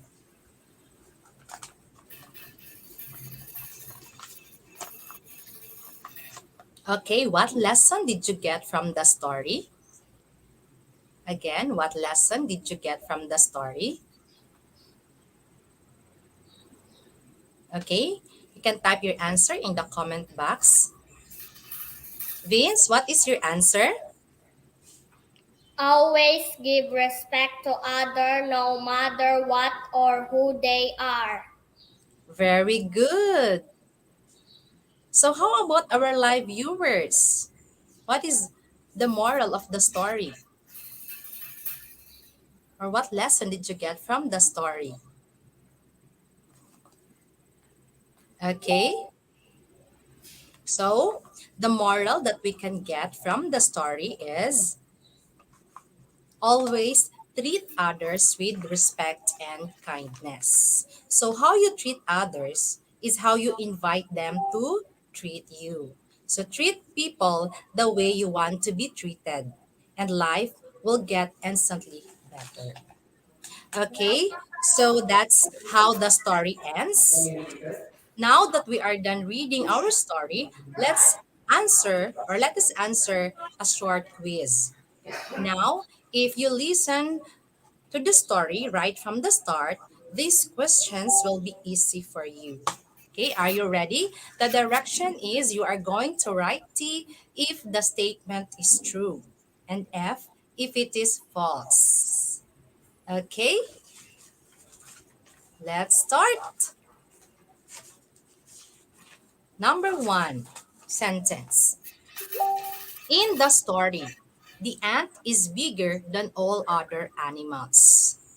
The ant, or in the story, the ant is bigger than all other animals. What is your answer? Is it T or F? Okay, you can write your answer in the comment box. Okay, we have from Marie Common, F. Chris Jaren Tantiado, F. Okay, Vince, what is your answer? F. Okay, F or false.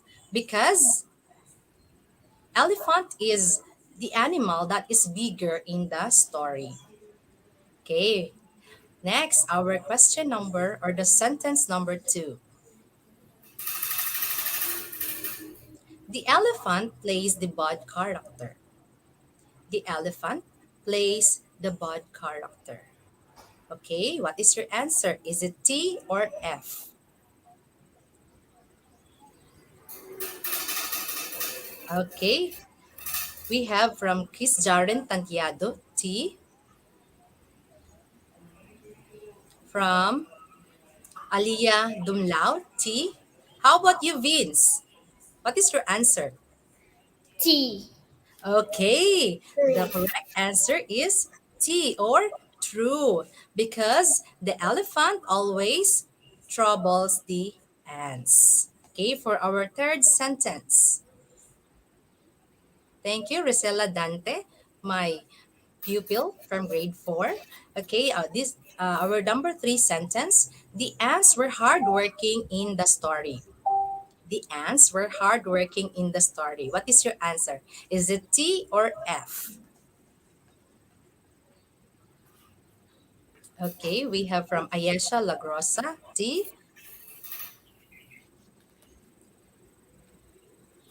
Okay, Vince, what is your answer? T. Okay, the correct answer is T, or true, because as we can see, that ants are always gathering their food, so they are hardworking. Okay, let's proceed to sentence number 4. The elephant promised to never disturb others again. The elephant promised to never disturb others again. Okay, we have so much live viewers here who are very much participative. Thank you for your support. Okay, we have from Cyrus Ajenga, T. Julie Peds, T. Andre Galaura, yes, we have T. From Kes Jaren Tantado, letter T. What is your answer, Vince? Letter T. Okay, very good. The answer is letter T, or true, because the elephant apologized the ants and realized its mistakes. Okay, for our last number. In the end, the elephant didn't get a lesson. In the end, the elephant didn't get a lesson. What is your answer? Is it T or F?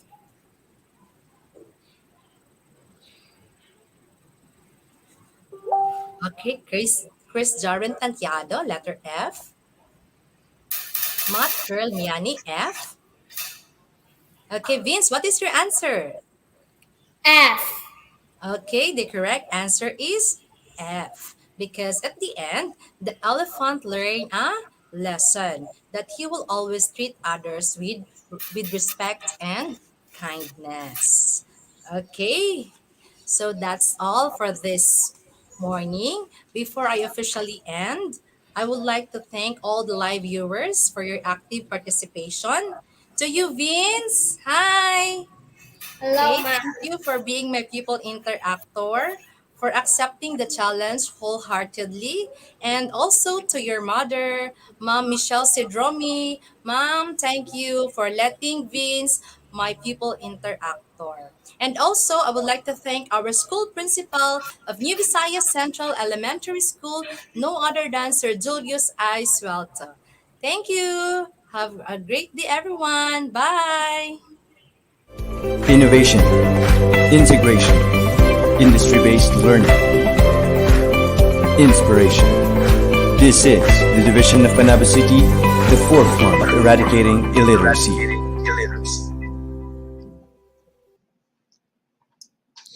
And that is Mom Marisol L. Sikia of Nibisaya Central Elementary School, together with her pupil interactor, Vince Archie Sidrome of Nibisaya Central Elementary School. Ayan, napakaganda po ng kanyang ibinahagi sa atin na kwento ngayong umaga na napakasimple ng kanyang moral story. Always treat others with respect and kindness. Ayan. So, life is an echo.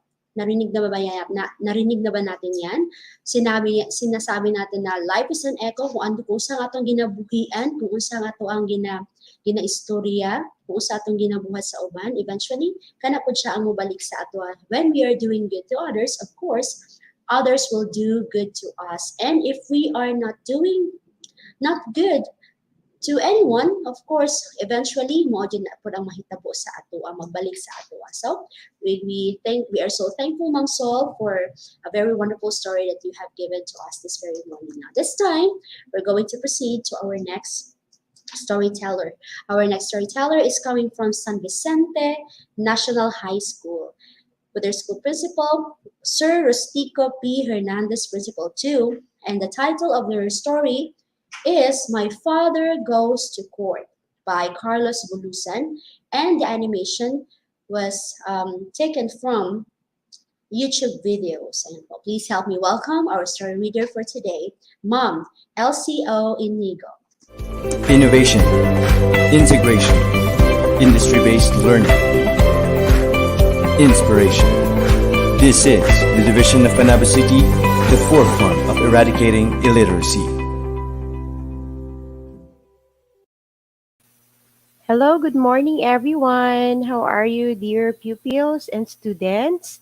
So, this morning we will continue our unlimited stories for reading delight. So, this time we will have our another story for junior high school English. This story is entitled My Father Goes to Court. This is written by Carlos Volusan, a Filipino writer, because this story is coming from our Philippine literature. Are you ready, dear viewers? Okay, so let's start this time with our story. Okay, before that, you will have first our vocabulary building activity. I'll give you 5 words wherein we can see those words used in the story. So let's take this one by one. Let's have first word number 1. The word number 1 is waft. Okay, waft, W-A-F-T, waft. This is a verb. It means to move lightly by the impulse of wind or waves. Example, the aroma of the chicken adobo was wafted down to us from the windows of the big house. Again, waft. Okay, next word. Our next word this morning is condemn. condemn. Condemn. What does condemn mean? Condemn is a verb which means to declare to be reprehensible or wrong. Let's use the word condemn in a sentence. The school condemns cheating. Again, the school condemns cheating. Now, shall we proceed to the third word? Okay, the third word is contagious. Contagious, contagious, contagious. What does contagious mean? This is an adjective which means exciting similar emotions. Let's use contagious in a sentence. The laughter was contagious and everyone giggles. Contagious. Now, shall we proceed to the next word? Gratuitously. Gratuitously. What does this word mean? Gratuitously mean to move freely, an adverb which means to move freely. Let's use this in a sentence. The aroma of the food drifted gratuitously in our house. Gratuitously. Let's have the last word. The last word is morose. Morose. M-O-R-O-S-E. What does it mean? Morose is an adjective meaning having a gloomy disposition. Let's try this in a sentence. He became morose and would not talk to anyone. He became morose and would not talk to anyone. Okay, so that's it. Now, before we will proceed to the story, let's have first a quote to ponder. Okay. You can see there in your end this quote. Read it with me. Let's go. Money isn't everything, but happiness is. Again, money isn't everything, but happiness is. Do you agree with this quote? Okay, so as we go along with our story, let's try to relate this quote with our story this morning. Are you ready, dear viewers and listeners? Let's start our story this morning.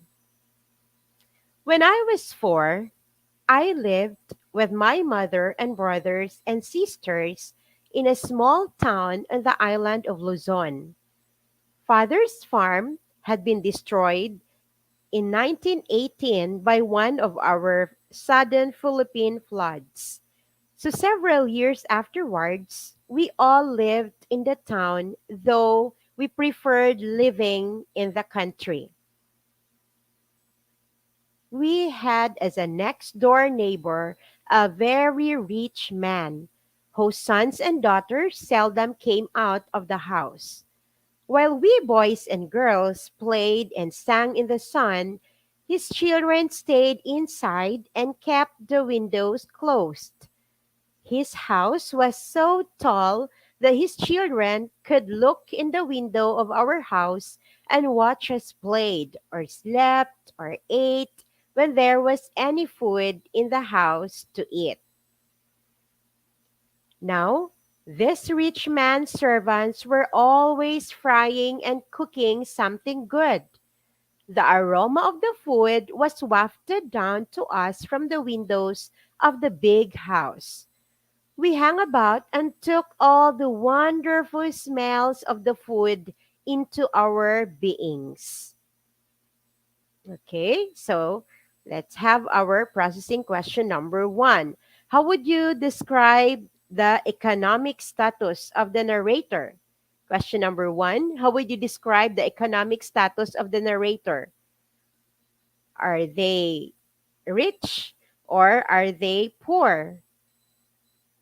Okay, comment down your answer. How would you describe the economic status of the narrator? Are they poor or rich?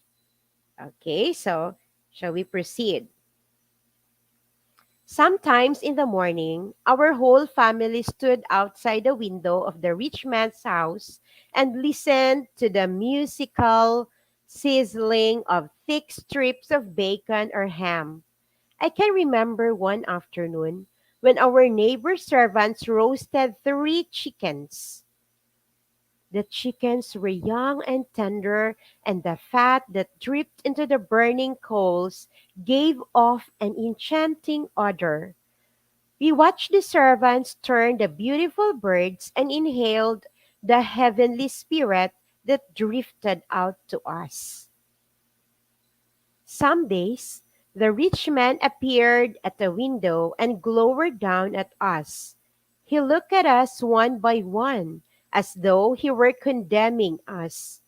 We were all healthy because we went out to the sun and bathed in the cool water of the river that flowed from the mountains into the sea. Now, question number 2. How would you describe the attitude of the narrator's neighbor? Would you tell that the neighbor is kind? Why did the neighbor condemn them? Okay. So for sure you will say that the neighbor is a bit bad, not good to them. Okay. Now, shall we proceed to our story? Sometimes we wrestled with one another in the house before we went to play. We were always in the best of spirits and our laughter was contagious. Other neighbors who passed by our house often stopped in our yard and joined us in laughter. As time went on, the rich man's children became thin and anemic, while we grew even more robust and full of life.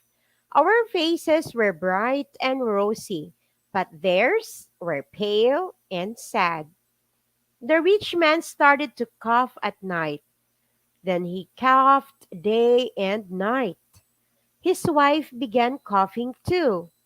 Then the children started to cough one after the other. At time, at night, their coughing sounded like the barking of a herd of seals.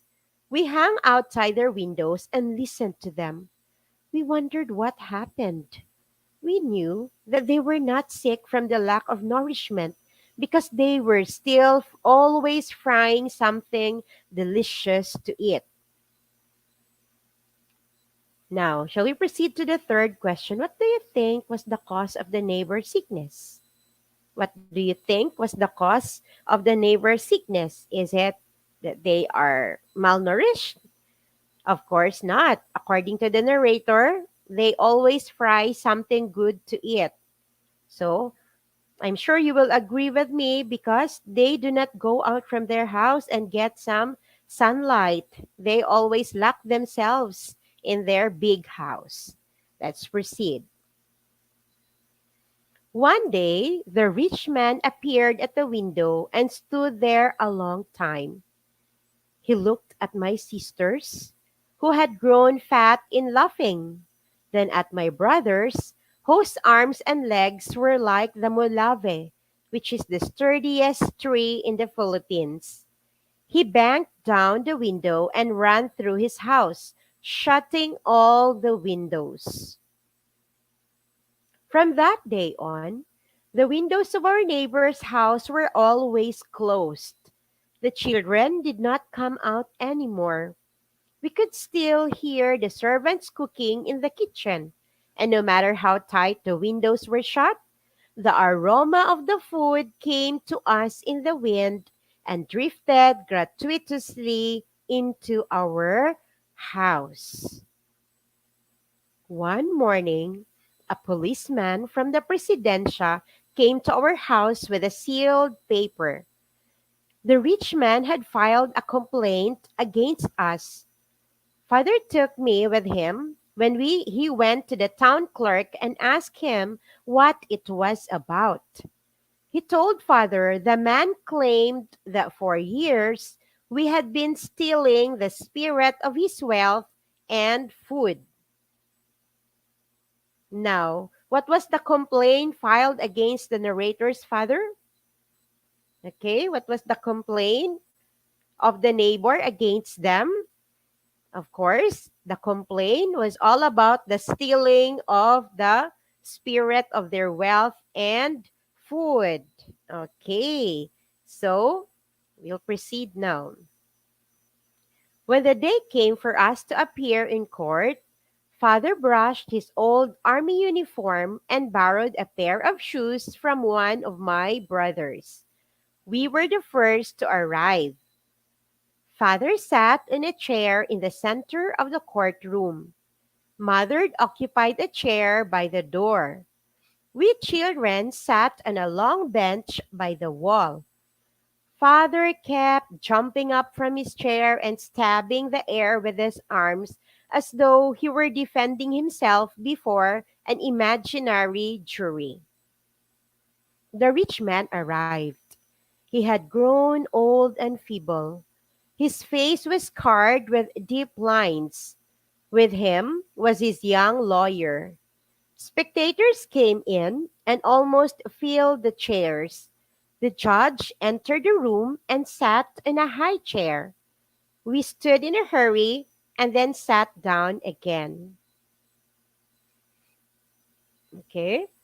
After the courtroom preliminaries, the judge looked at the father.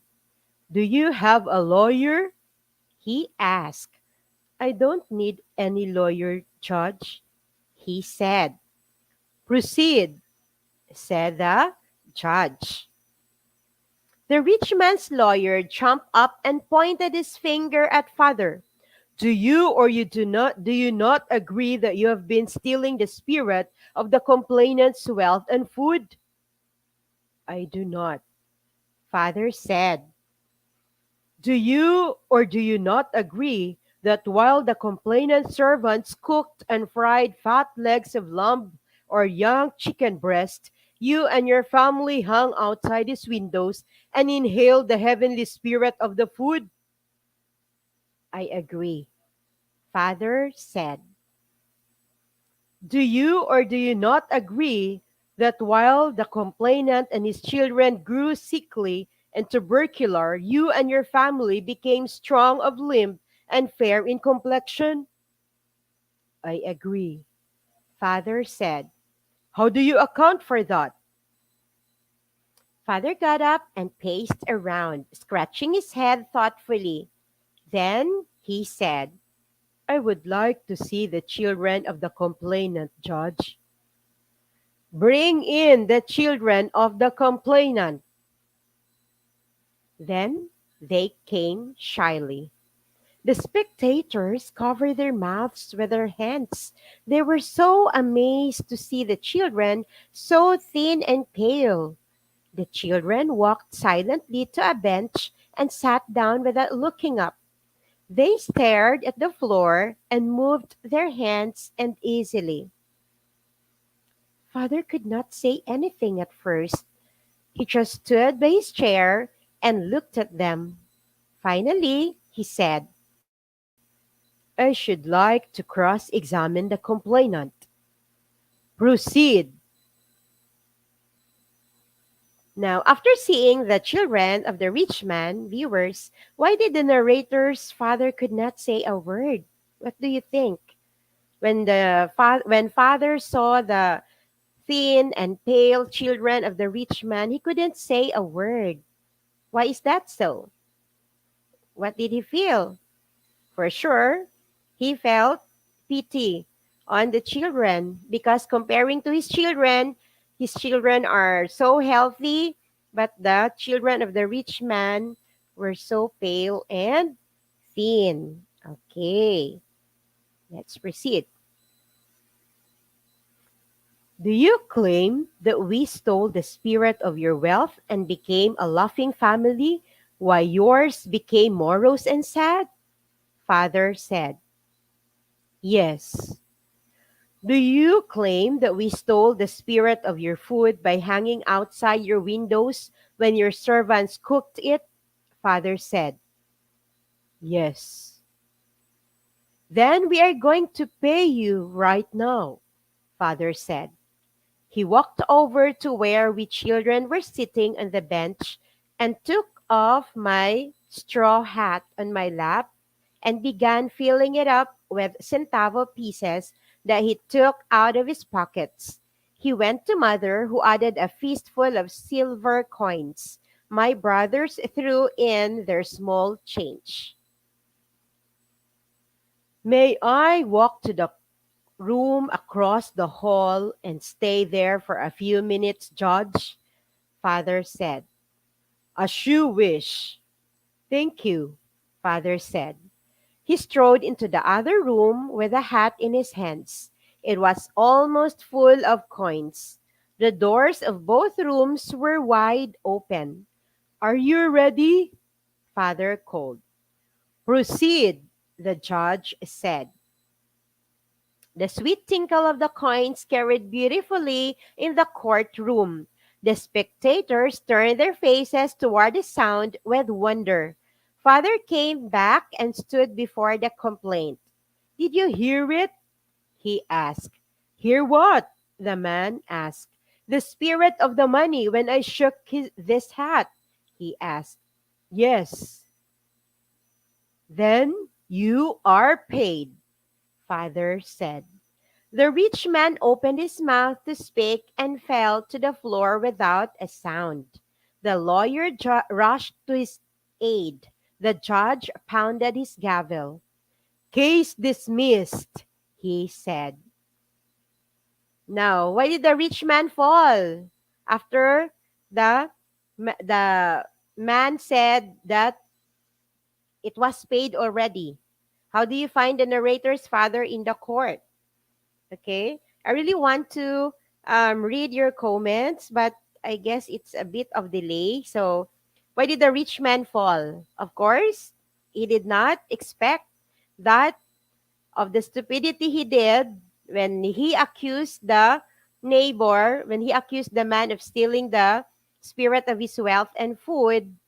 Okay, that he will be paid in such way that he didn't expect. The sound of the coins was also the payment. Funny, right? How do you find the narrator's father in the court? Okay, I guess you would agree that you would say that the father in the court is really amazing. He was so clever. Okay, so now we'll proceed. Father strutted around the courtroom. The judge even came down from his high chair to shake hands with him. By the way, he whispered, I had an uncle who died laughing. You like to hear my family laugh, Judge? Father asked. Why not? Did you hear that, children? Father said. My sister started it. The rest of us followed them. Soon the spectators were laughing with us, holding their bellies and bending over the chairs. And the laughter of the judge was the loudest of them all. Okay, so that's the end of our story entitled The Father Goes to Court. So, as you can see, the story is, of course, a fiction, not true, but amazing. So, what can we get? What lesson can we get from the story? So, viewers, you can type in what lesson did you learn from the story? Okay.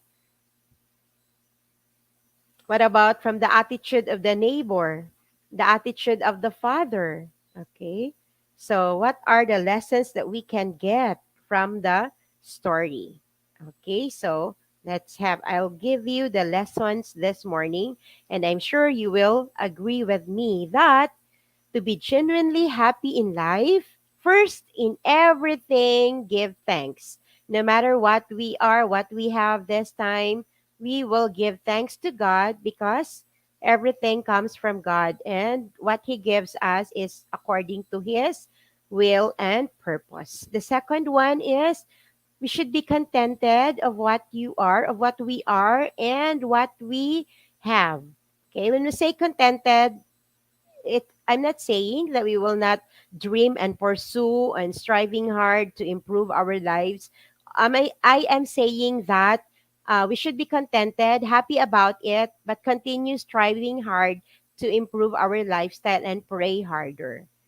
Okay, and the third one, don't try to fool anybody. Otherwise, you'll be fooled big time. Uh-huh. Don't be so wise because it could be that other people also will get even. Okay, and then you will wake up one morning, oh no, something also is doing the same as what I am doing to them or more than. Okay, again, don't try to fool anybody. Otherwise, you'll be fooled big time. Like the man who was accusing the neighbor that they were stealing the spirit of their wealth and food, and how he was paid by the father, paid by the sounds of the coins. Although it's not true, but of course, the lesson there is let's be true. We should not fool anybody. We should be kind to anyone. Okay? So, these are the lessons that we can get from the story. Okay, so, yeah, Lee Manuel Manlangit Takmoy said, be kind to anyone. Yeah, especially to our neighbors, because God said, love your neighbors as you love yourself. That is the greatest commandment of our Lord. We should love our neighbors. No matter what status in life they have, rich or poor, we should not be choosy. We should be helpful instead. Okay? So, that's it. So, I hope you had fun with our story this morning. Those who really comprehend this story will find it amazing and funny. Okay, so now shall we proceed to our comprehension check if you really understand our story? So type in your answers. Let's have question number one. Where did the narrator's family live before? A, city, B, town, C, country, D, urban area. Again, where did the narrator's family lived before? A, city, B, town, C, country, D, urban area. What's your answer, audience and our listeners? Okay, so the answer for this question, I can't see yet the answers.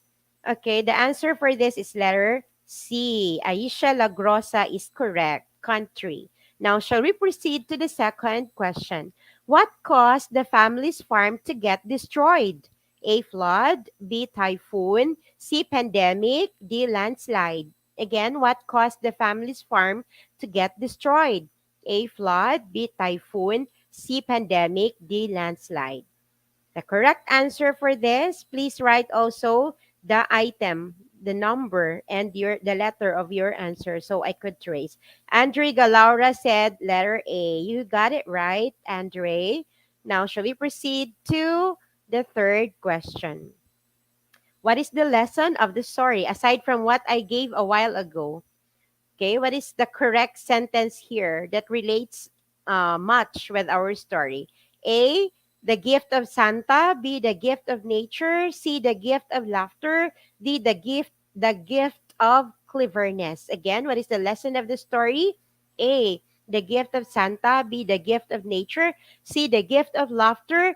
D, the gift of cleverness. What's your answer for item number 3? Write also the item in your comment. Item number. Item number 3, the answer, Andre Galaura said, letter C. Again, you are correct, Andre. Very good. The gift of laughter. That's why, dear children, dear students, do not forget to laugh because that's the best medicine. Will you agree with me with that? Okay, now we'll proceed to the fourth question, fourth item. What is the correct word to describe the ending of the story? I've asked you a while ago if you had it. A, sad. B, scary. C, funny. D, gloomy. What is the correct word to describe the ending of the story? A, sad. B, scary. C, funny. D, gloomy. What's your answer for this? For our question number 4. How did you find the end of our story? Were you sad? Were you scared? Did you get fun? Or is it gloomy? Okay, the correct answer for item number 4 is letter C. Hera Guan is correct. And ZK for Kalia. Now, let's have last number 5 item. Fifth item. From the story, which statement below is not true? A. Health is wealth. B. Money can buy happiness. D. Laughter is the best medicine. D. Money is not everything, but happiness is. Again, from the story, which statement below is not true? A. Health is wealth. B. Money can buy happiness. C. Laughter is the best medicine. And letter D. Money is not everything, but happiness is. What's your answer for this last item? Item number 5. Okay? When we say health is wealth, yeah, it's true. What about money can buy happiness? Can we buy happiness when we all have money? Is it an assurance that we can be happy all the time? Or letter C, laughter is the best medicine. Is it true? As I have said a while ago, yeah, do not forget to laugh because it will give us the benefit of becoming healthy. And letter D, money is not everything, but happiness is. This is what the quote that I gave you on the onset of our story.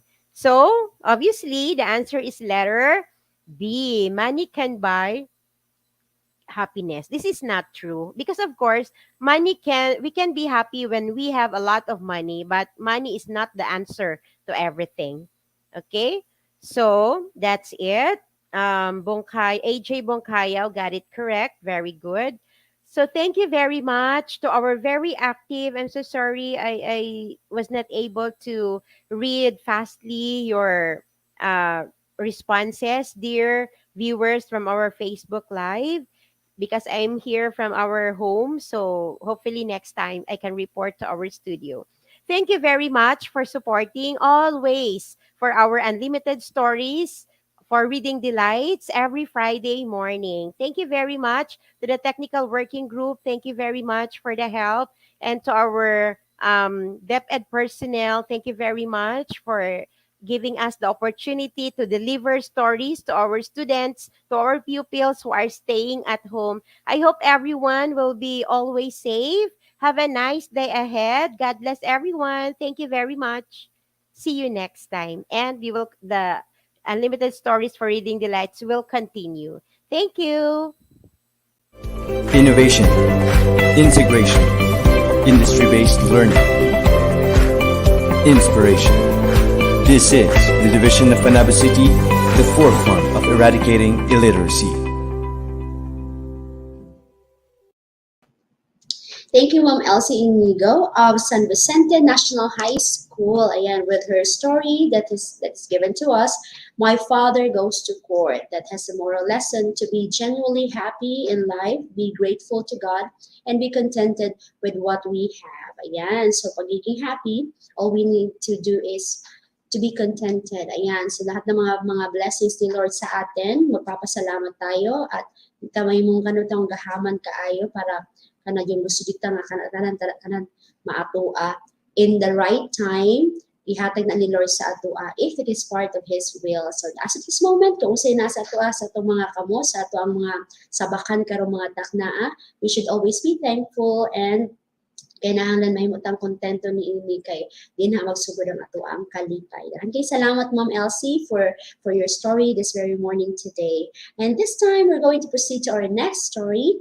Our science story. Ayan. So, yung mga mahihilig sa science dyan, this is our time to hear once again a wonderful story from science. Okay? Our story reader is coming from Panabo City National High School. And their school principal is Ma'am Memia B. Infiesta, Principal 4. And the title of the story that she's going to tell us today is Thomas Alva Edison, From School Dropout to Genius Inventor, written by Thomas Alva Edison, Biography, Discoveries, Inventions, and Facts, arranged by our storyteller. Our storyteller this very morning, please help me welcome Ma'am Honey May D. Galaura.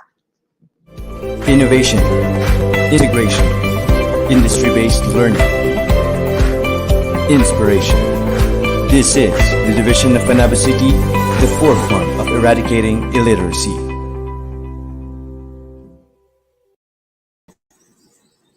Hello everyone, good morning. I am Honey May D. Galaura from Panabo City National High School. I have with me my student from grade 7 SPJ, Alexa Quijano. Hello Alexa!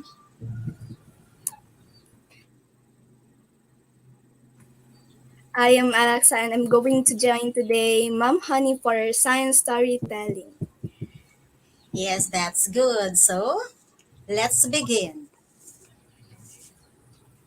Thomas Alva Edison, From School Dropout to Genius Inventor, written by Thomas Alva Edison, Biography, Discoveries, Invention, and Facts. Spelling and vocabulary building. First word is a noun. It is an inventor. Alexa, will you please read the definition? Yes po. A person who invented a particular process or device or who invents things as an occupation. Okay, that is inventor. For our second word is phonograph. Phonograph. Alexa, will you please read the definition? A record player, an early sound reproducing machine that used cylinders to record as well as reproduce sound. Okay, for our third word is a kinetograph. It is a motion picture camera. Again, Alexa, please. An early type of film camera, which was used for photographing moving objects. Yes. For our fourth word, incandescent light bulb. Please, Alexa, read the definition. It is an electric light with a wire filament heated until it glows. Okay, thank you, Alexa. And now, we will begin with our story. Thomas Edison was an American inventor and businessman who is regarded as one of the country's most influential businessmen and innovators. He developed many devices that greatly influenced life around the world, including the phonograph, the motion picture camera, and the long lasting practical electric light bulb. Edison was born in Milan, Ohio on February 11, 1847. He was the youngest of Samuel and Nancy Edison's 7 children. His father was a political leader from Canada who had been banished, and his mother was a gifted teacher who had a significant influence on Edison's early life. Edison and his family moved to Port Huron, Michigan in 1854, where he spent 12 weeks in public school. His instructor labeled him difficult because he was a hyperactive, distracted child. One day, Thomas Edison came home and gave a paper to his mother. He told her, "My teacher gave this paper to me and told me to only give it to my mother." His mother's eyes were tearful as she read the letter out loud to her child. "Your son is a genius. This school is too small for him and doesn't have enough good teachers for training him. Please teach him yourself." His mother took him out of school right away and began tutoring him at home. He had a strong hunger for knowledge when he was 11 years old, devouring books on a wide variety of topics. Edison created a self-education and independent learning approach that he would use for the rest of his life in this wide open curriculum.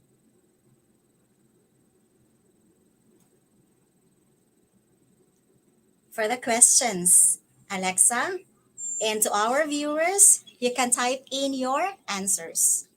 Name at least 3 inventions of Thomas Edison. Phonograph, motion picture camera, and the long-lasting practical electric light bulb. Exactly. We have the phonograph, motion picture camera, and the practical electric light bulb. For our second question, how is Thomas Edison labeled by his instructor? Will you please read the choices, Alexa? Yes po. A. Good. B. Silly. C.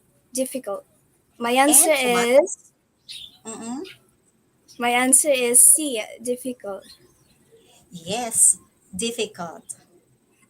Well then, let's continue. Edison persuaded his parents to let him sell newspapers to travelers on the Grand Trunk Railroad line when he was 12 years old.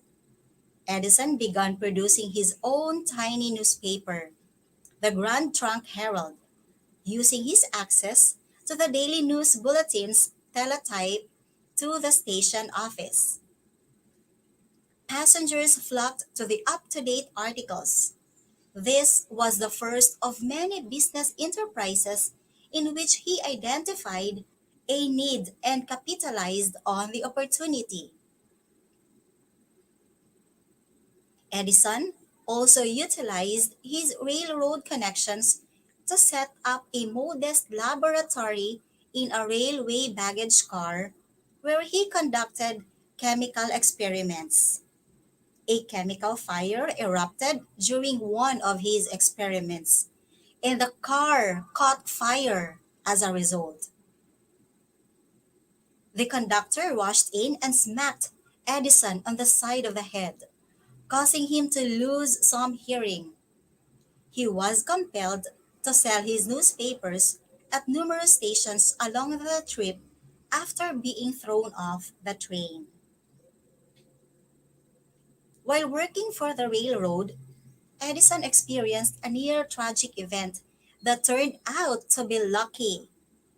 The thankful father of a 3-year-old that Edison saved from being run over by an errant train repaid him by teaching him how to operate a telegraph.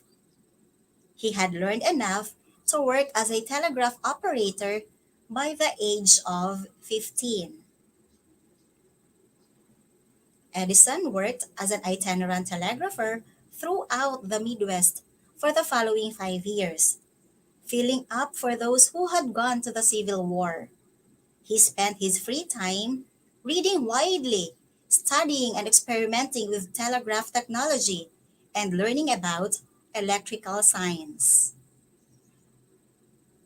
Edison traveled to Louisville, Kentucky in 1866 when he was 19 years old to work for the Associated Press. He was able to spend the most of his time reading and experimenting because he worked the night shift. He developed a free thinking and inquisitive mindset, proving things to himself through objective analysis and experimentation. Edison excelled at his telegraph job at first because early Morse code was written on a piece of paper. Thus, his partial deafness was not a hindrance. However, as technology progressed, receivers became more and more outfitted with a sounding key, allowing telegraphers to read messages by listening to the clicks. Edison was disadvantaged as a result, with fewer and fewer job options. For our third question, how old is Edison when he learned to work as a telegraph operator? Alexa, will you please read the choices and then state your answer? Yes po. A, 15. B, 14. C, 13. My answer is A, 15. How about for our viewers out there? What's your answer? Yes, I've seen there from Twin Cells Dave Cabaylo, it's 15.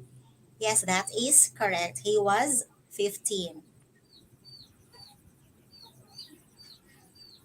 Number 4. Where did Thomas Edison set up a modest laboratory? Will you please read, Alexa, the choices? A, in the train. B, in the railway baggage. C, in the classroom. My answer is B, in a railway baggage. Let us see the answers of our viewers.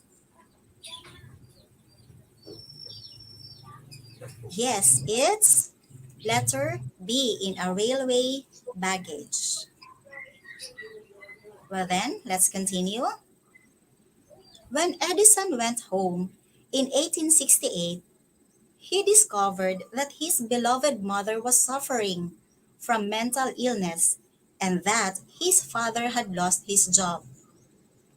The family was on the verge of starvation.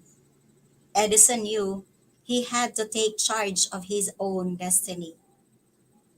After many, many years, after Edison's mother died, and he was now one of the greatest inventors of the country, of the century, one day he was looking through old family things.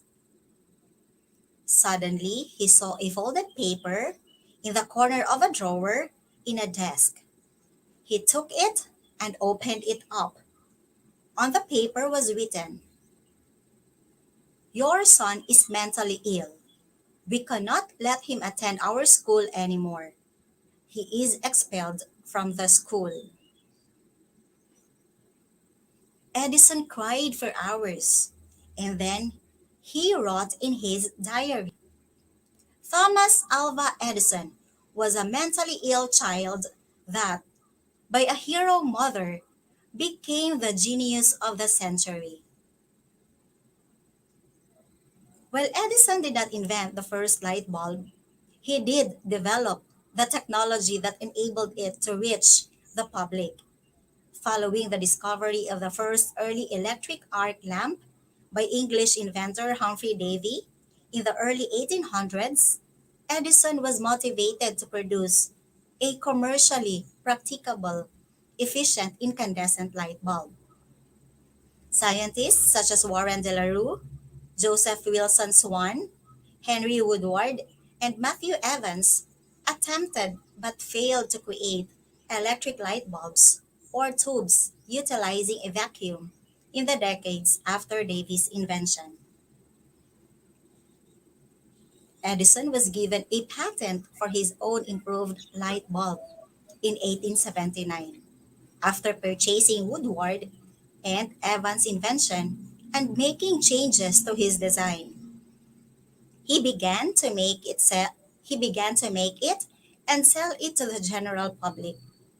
Edison began work on a firm that would distribute electricity to power and illuminate the world's cities in January 1880. Edison established the Edison Illuminating Company, the first investor-owned electric utility, in the same year, which later became General Electric. I hope everyone is inspired by the story of Thomas Alva Edison. What have you learned from the story, Alexa? And to our viewers, just type in your answers. Just type in your comments. I have learned a lot from the story presented just a while ago. A mother couldn't resist a child's mental pain tolerance. Instead, they cover it themselves for the healthy mental living of their child. They would literally do their best, just as what Thomas' mother did to him. So he's successful, not just because he worked hard on it, but also because of his mother, who helped him overcome the uneven situations in life. Wow, that is so excellent, Alexa. It shows also the unconditional love of the mother. Alexa, thank you so much for the moral lesson of the story. A word of encouragement can help anyone change their fate. According to Thomas Edison, many of life's failures are people who do not realize how close they were to success when they gave up. So let's just go, go, and go. And these are my references. Thank you so much, everyone. Alexa, thank you so much. And to your parents, thank you so much for allowing Alexa to be part of this Sai Stories for Reading the Lights. To your advisor, Ma'am Jane Lamsin, to our SPJ coordinator, Ma'am Lenny Pasaje, thank you so much for allowing Alexa to be part of this journey. To Ma'am Helia Pueblo, our science supervisor, to Ma'am Memia B. Infiesto, our school principal, and to Sir Michael Jeff Gagabe, our science coordinator. Thank you so much for the trust and opportunity. Thank you and keep safe, everyone. This is Hanime D. Galaura, your science storyteller, signing off. Innovation, integration, industry-based learning, inspiration. This is the division of Panabo City, the forefront of eradicating illiteracy. Thank you, Ma'am Hanime D. Galaura of Panabo City National High School, together with her pupil interactor, Alexa Quijano. Ayan, that was a very wonderful story of Thomas Alva Edison. A moral story that comes from the story that has given to us is a word of encouragement can help anyone change their fate. Ayan. So if we will keep on encouraging others, then we can help them to pursue their dreams, to pursue what is in their hearts. So just keep on encouraging, kay makatabang kay na siya dako sa tanan. Ayan. Thank you once again, Ma'am Honey May, for that wonderful story that you have shared to us. Let us proceed to our next story reader. Our next story reader is coming from Panabo City National High School, and their principal is Ma'am Memia B. Infiesto, Principal 4. And the reading program is Proyektong Athena. Ang pamagat po ng kanyang storya na ibabahagi sa atin ngayon ay Ang Ama. Ito ay sinulat ni Catherine Lim, isinalan sa Pilipino ni Mauro Avena. Please help me welcome our story reader this very morning, Ma'am Anabiliza C. Veroy. Innovation, integration, industry-based learning, inspiration. This is the division of Panabo City, the forefront of eradicating illiteracy.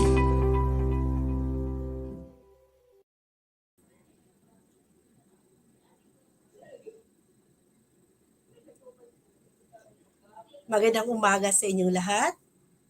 Ako po ay si Anabiliza Feroy, ang inyong kwentista sa mga oras na ito mula po sa Panabo National High School.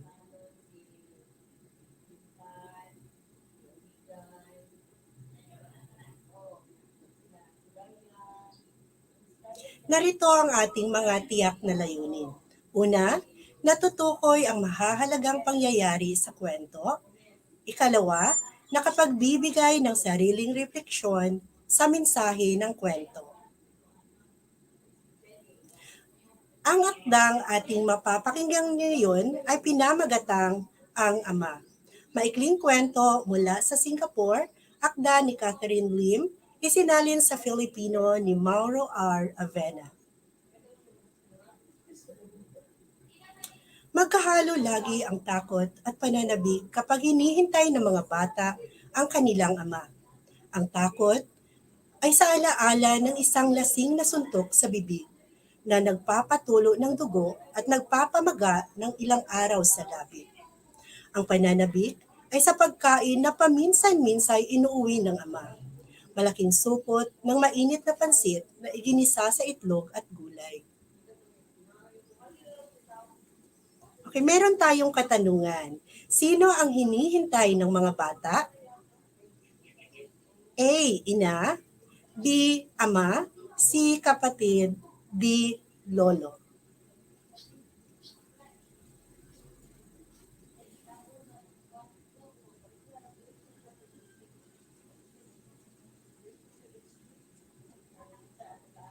Okay, ang tamang sagot ay ang kanilang ama. Okay, ating ipagpatuloy. Ang totoo, para sa sarili lang niya ang inuuwing pagkain ng ama. Lamang ay napakarami nito upang maubos niya ng mag-isa. Pagkatapos ay naroong magkagulo sa tira ang mga bata na kanina pa sa ali-aligid ng mesa. Kundi sa pakikialam ng ina na mabigyan ang kanya-kanyang parte ang lahat kahit ito'y sansubo lang ng masarap na pagkain. Sa mga pinakamatatanda at malakas na bata lamang mapupunta ang lahat, at ni katiting ay walang maiiwan sa maliliit. 6 lahat ang mga bata.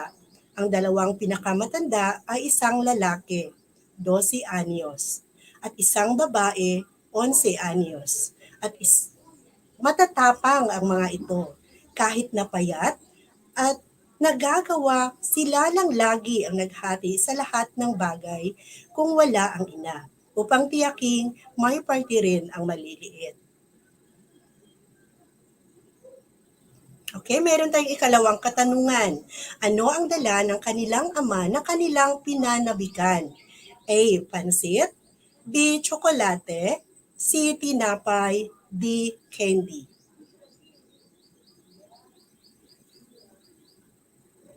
Okay, ang tamang sagot ay pansit. May 2 lalaki, kambal na 9 anyos, isang maliit na babae, 8 anyos, at isang 2 anyos na paslit pa. Katulad ng iba, ay maingay na naghahangad ng marapat niyang parte sa mga pinag-aagawan. Natatandaan ng mga bata ang 1 o 2 okasyon na sinurpresa sila ng ama ng kaluwagang palad nito. Sadyang nag-uwi ito para sa kanila ng 2 supot na puno ng pansit gisado. At masaya nilang pinagsaluhan ang pagkain na hirap nilang ubusin. Kahit na ang ina nila ay masayang nakiupo sa kanila at kumakain ng kaunti.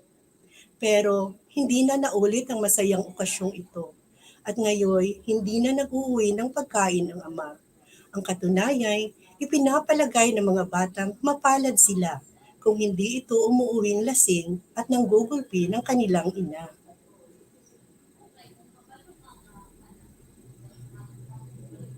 Sa kabila niyo'y umaasa pa rin sila at kung gising pa sila sa pag-uwi ng gabi ng ama, naninipat ang mga matang titingnan nila kung may brown na supot na nakabitin sa tali ng mga daliri nito. Kung umuwi itong pasigaw-sigaw at padabog-dabog, tiyak na walang pagkain ito. At ang mga batay magsisiksikan, takot na anumang ingay na gawa nila ay makainis sa ama at umiko sa malaki at umakit sa malaking kamay nito upang pasuntok na dumapo sa kanilang mukha. Madalas na mapasok ang mukha ng kanilang ina. Madalas masapok ang mukha ng kanilang ina. Madalas iyong marinig ng mga bata na humihikbi sa mga gabing tulad nito. At kinabukasan, ang mga pisngi at mata niyon ay mamamaga, kaya't mahihiya itong lumabas upang maglaba sa malalaking bahay na katabi nila. Sa ibang mga gabi, hindi paghikbi ang maririnig ng mga bata mula sa kanilang ina, kundi isang uri ng nagmamakaawa at ninenerbyos na pagtawa at malakas na bulalas ng pag-ungol mula sa kanilang ama at sila'y magtatanong kung ano ang ginagawa nito. Kapag umuwi ang ama ng mas gabi kaysa dati at mas lasing kaysa dati, may pagkakataong ilalayo ng mga bata si Moymoy. Ang dahilay si Moymoy, 8 anyos at sakitin. At palahalinghing na parang kuting ay madalas kainisan ng ama. Uhugin, pangiwi-ngiwi. Ito ay mahilig magtuklap ng langit sa galis na nagkalat sa kanyang mga binti, na nag-iiwan ng mapula-pulang mga patse. Gayong paulit-ulit siyang pinagbabawalan ng ina. Pero ang nakakainis talaga ang kanyang halinghing, mahaba at matinis. Iyon ay tumatagal ng ilang oras. Habang siya ay nakaupo sa bangko sa isang sulok ng bahay, namamaluktot ng pahiga sa banig kasama ang ibang mga bata na di makatulog. Walang pasensya sa kanya ang pinakamatandang lalaki at babae, na malakas siyang irereklamo sa ina na pagagalitan naman siya sa pagod na boses. Pero sa gabing naroon ang ama, napapalagiran ng bote ng beer na nakaupo sa mesa.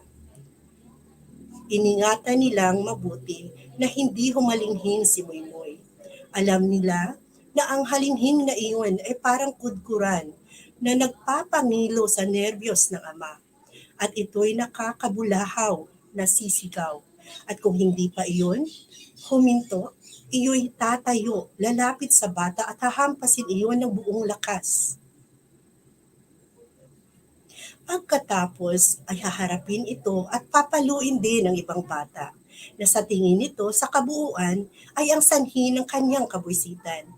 Noong gabing umuwi ang ama na masamang-masama ang timpla dahil sa nasisante sa kanyang trabaho sa lagarian.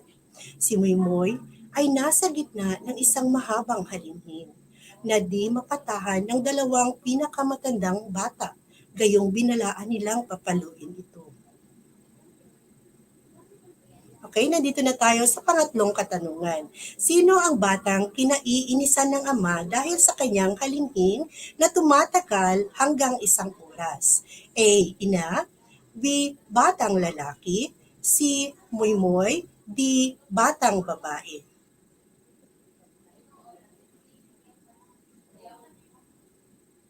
Ang tamang sagot ay si Moymoy. Walang ano-ano, ang kamao ng ama ay bumagsak sa nakangusong mukha ng bata na tumalsik sa kabila ng kwarto, kung saan ito nanatiling walang kagalaw-galaw. Mabilis na naglabasan ng bahay ang ibang mga bata sa inaasahang gulo. Nahimasmasan ng ina ang bata sa pamamagitan ng malamig na tubig. Pero pagkaraan ng 2 araw, si Moymoy ay namatay at ang ina lamang ang umiyak habang ang bangkay ay inihahandang ilibing sa sementeryo. Nang nayon, may 1 kilometro ang layo doon sa tabi ng gulod. Ilan sa taga-nayon ang nakakatanda sa sakiting bata ay dumating upang makiramay sa ama na buong araw na nakaupong nagmumukmok ay doble ang kanilang pakikiramay dahil alam nilang nawalan ito ng trabaho. Nangolekta ng aboloy ang isang babae at pilit niya itong inilagay sa palad ng ama na di kawasa, puno ng awa sa sarili at nagsimulang humagulhol. Ang balita tungkol sa malungkot niyang kinahinatnan ay madaling nakarating sa kanyang amo, isang matigas ang loob pero mabait na tao, na noon din nagdesisyong kunin siya uli para sa kapakanan ng kanyang asawa at mga anak. Dala ng kagandahang loob, ito ay nagbigay ng sariling pakikiramay. Kalakip ang munting abuloy na minabuti nitong iabot sa asawa ng lalaki imbes na sa lalaki mismo. Nang makita niya ang dati niyang amo ay narinig ang magaganda nitong sinabi bilang pakikiramay sa pagkamatay ng kanyang anak.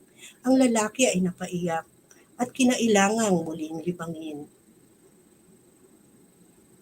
Ngayon, naging napakalawak ng kanyang awa sa sarili.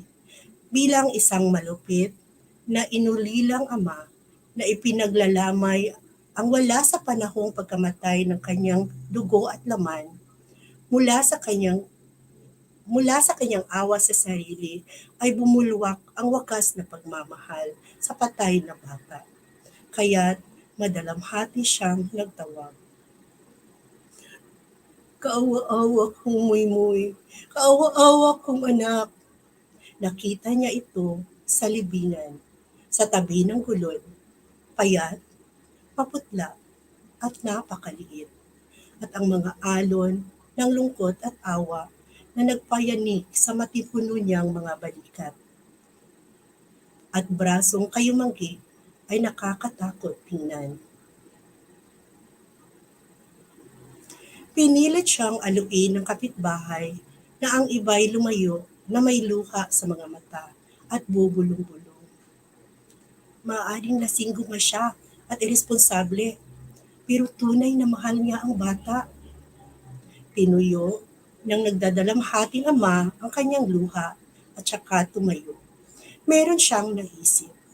Mula ngayon, magiging mabuti na siyang ama. Dinukot niya sa bulsa ang perang ibinigay ng kanyang amo sa asawa. Nakiming iniabot naman ito agad sa kanya, tulad ng nararapat. Binilang niya ang papel di bangko. Isa man dito ay hindi niya gagastahin sa alak.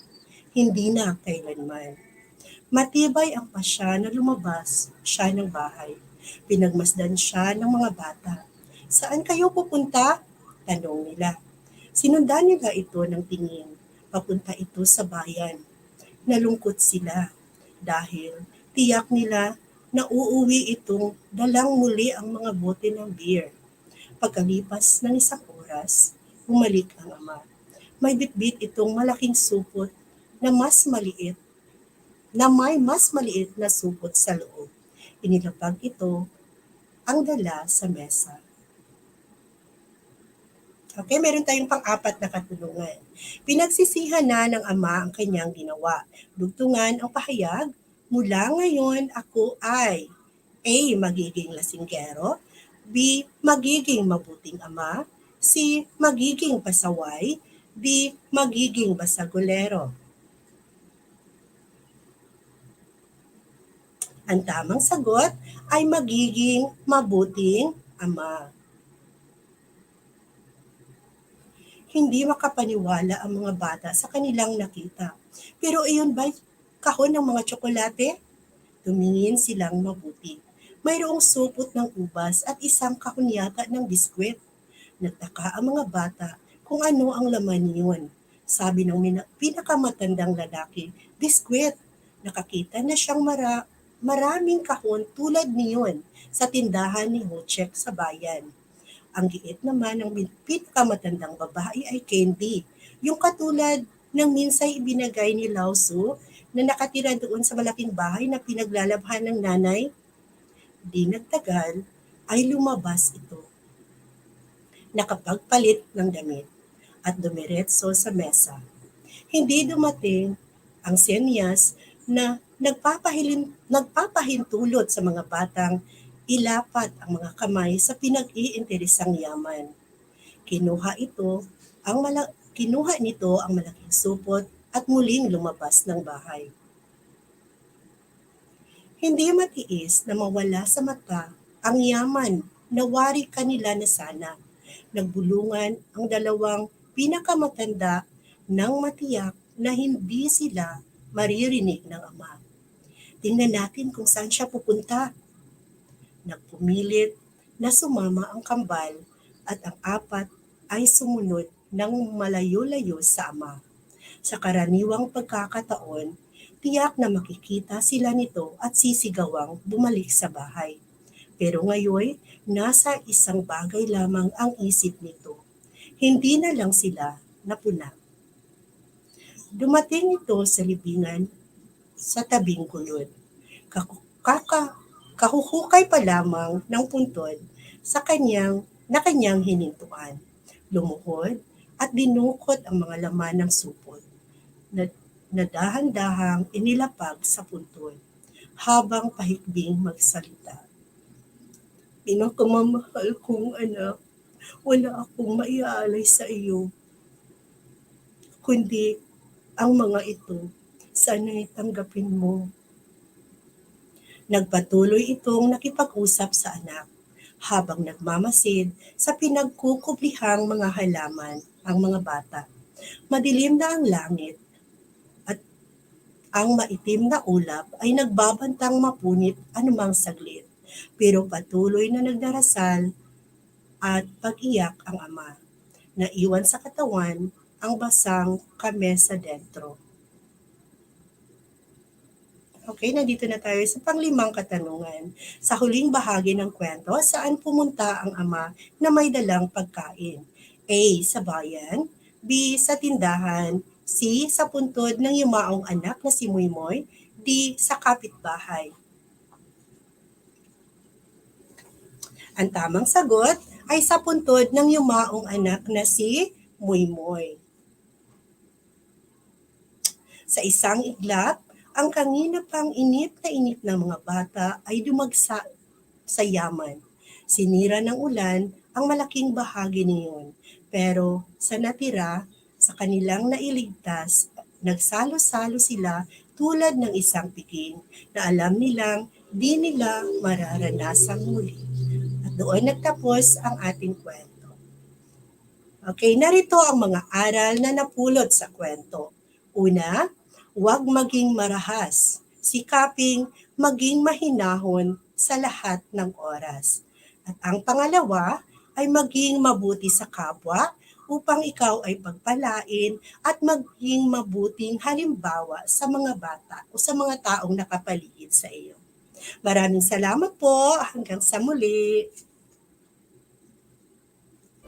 Innovation, integration, industry-based learning, inspiration.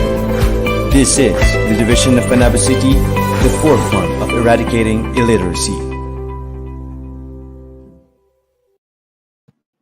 Ayan po, ang ating tagapagkwento na mula sa Panabo City National High School, Ma'am Annabelisa C. Veroy. Ayan, naghatid sa atin ng kwentong Ang Ama at ang kanyang moral story ng kwentong ibinahagi ay napakasimple lang. Huwag maging marahas, sikaping maging mahinahon sa lahat ng oras. Ayan, being so patient and being so calm is very important. Labi nagnadasa ka na bitaw mga situation nga kanang medyo pressured na kaayo. So this time, the story has been reminding us to be calm as always and to become tinatawag natin um, mag-persevere muna tayo, mag-be patient muna tayo. And we should be kind to our words also. Samtang nagtitimpi ta sa ato ang mga pagbati. Ayan. Dahil kay salamat, ma'am, Annabel Lisa, for sharing us your story this very morning. Ngayon ay dadako tayo sa kwento ng mga Pangulo. Now this time, our story reader is coming from Nanyo Central Elementary School. Ang kanilang reading program ay Project Rise. At ang kanilang school principal is si Ma'am Joanna P. Linterna, Principal 2. Ibabahagi niya sa atin ang kwento ni Jose P. Laurel. Please help me welcome ang ating tagapagkwento, Ma'am Amor Estilo. Innovation, integration, industry-based learning, inspiration. This is the division of Panabo City, the forefront of eradicating illiteracy.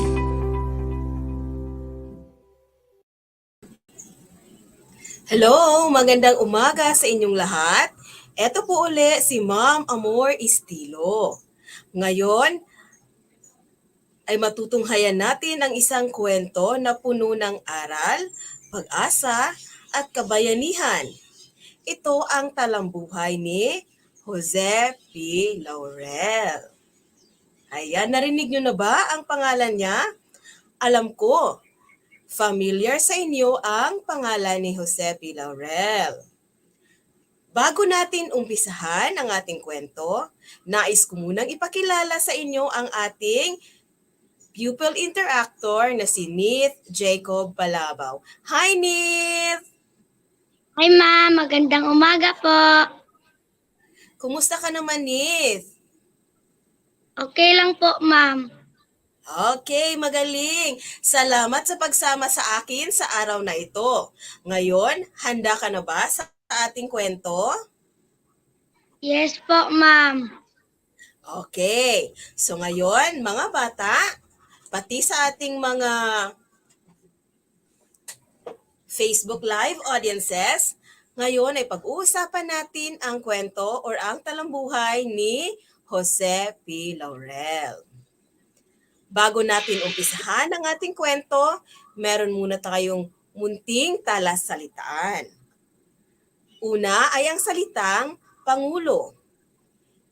Ang ibig sabihin nito ay titulong hawak ng maraming mga pinuno sa mga organisasyon, kumpanya, unyon, pamantasan, at mga bansa katulad ng Pilipinas.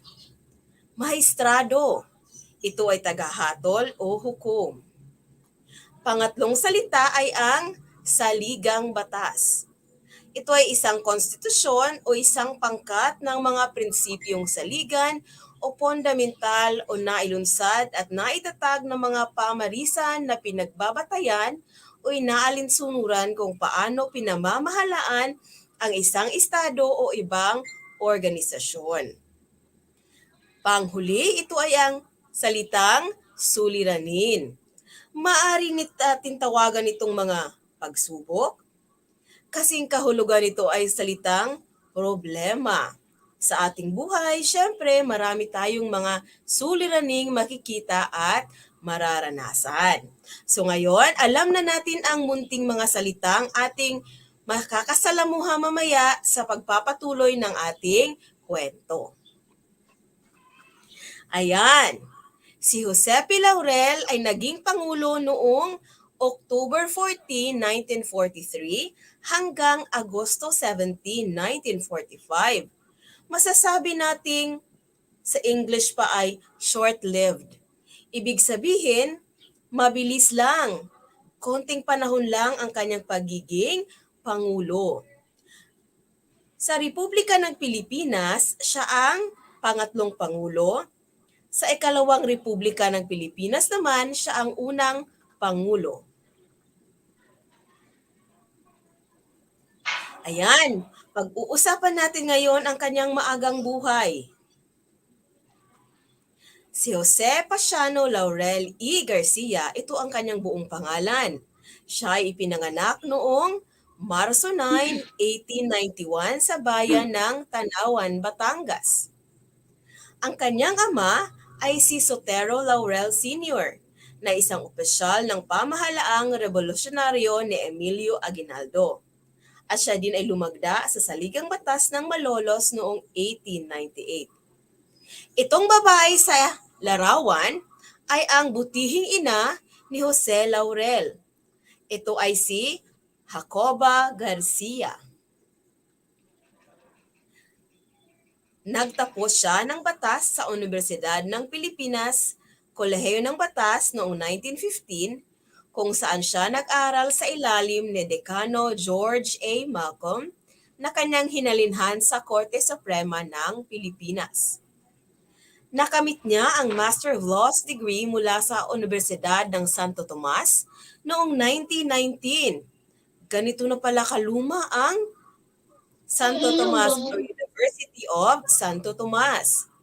At pagkatapos ay pumasok siya sa Yale Law School kung saan siya nagtapos ng doktorado ng batas. At noong 1911 ay pinakasalan niya ang kanyang asawa na si Pasiencia Hidalgo at nagkaroon sila ng how many? 9 na anak. Handa ka na ba sa ating mga katanungan, Nith? Opo, ma'am. Tingnan din natin ang ating mga live audiences. Pwede din kayong sumagot. Pwede ninyong i-type sa ating comment section para malaman ko kung kayo ba talaga ay nanood at nakinig sa ating kwento. Unang katanungan. Kailan ipinanganak si Jose Pasiano Laurel E. Garcia? A. Marso 8, 1891. B. Marso 9, 1981. At C. Marso 9, 1891. Yan ang bilis ng ating live audience. Meron na ditong sagot. Letter A, si Grace. Ikaw, Nith, ano ang iyong sagot? C po, ma'am. Marso 9, 1891. Tingnan natin kung ano ang tamang sagot sa ating live audiences. Hello? Oh, may sumagot na letter A. Tingnan natin, ang tamang sagot ay letter C. Magaling, Nith. O mga bata, magaling din si Daisy Ann Mintal Soda. O mga bata ha, kung sa English pa, try again. Marami pa tayong mga katanungan. Pangalawa, saan naman siya nagtapos ng kursong batas noong 1915? A. Universidad ng Pilipinas. B. Universidad ng Santo Tomas. At letter C. Colegio de San Juan de Letran. Ayan. Nith, ano ang iyong sagot? A po, ma'am. Universidad ng Pilipinas. Letter A. Tingnan natin ang ating mga live audience mula kay Kent at kay Mab. Letter C. Kay Mab naman ay letter A. Ayan, meron ding sagot na letter C. Tingnan natin ang tamang sagot. Ayan, ang tamang sagot ay nakuha ni Nith, pati si Dwincel, si Rian, and si Daisy. Palakpakan, mga bata, magaling. Ayan, pangatlong tanong. Ayan. Bago natin talakayin ang pangatlong tanong, pag-usapan muna natin ang serbisyo publiko ni Jose P. Laurel. Ayan. Habang isang estudyante si Laurel, ay pumasok siyang minsahero ng Bureau of Forestry bilang isang clerk sa komite ng kodigo na inatasang magkodigo ng mga batas ng Pilipinas. Sa kanyang pagbalik mula sa Yale, siya ay hinirang na pangalawang kalihim ng kagawarang panloob at pagkatapos ay itinaas bilang kalihim ng kagawaran ng panloob noong 1922.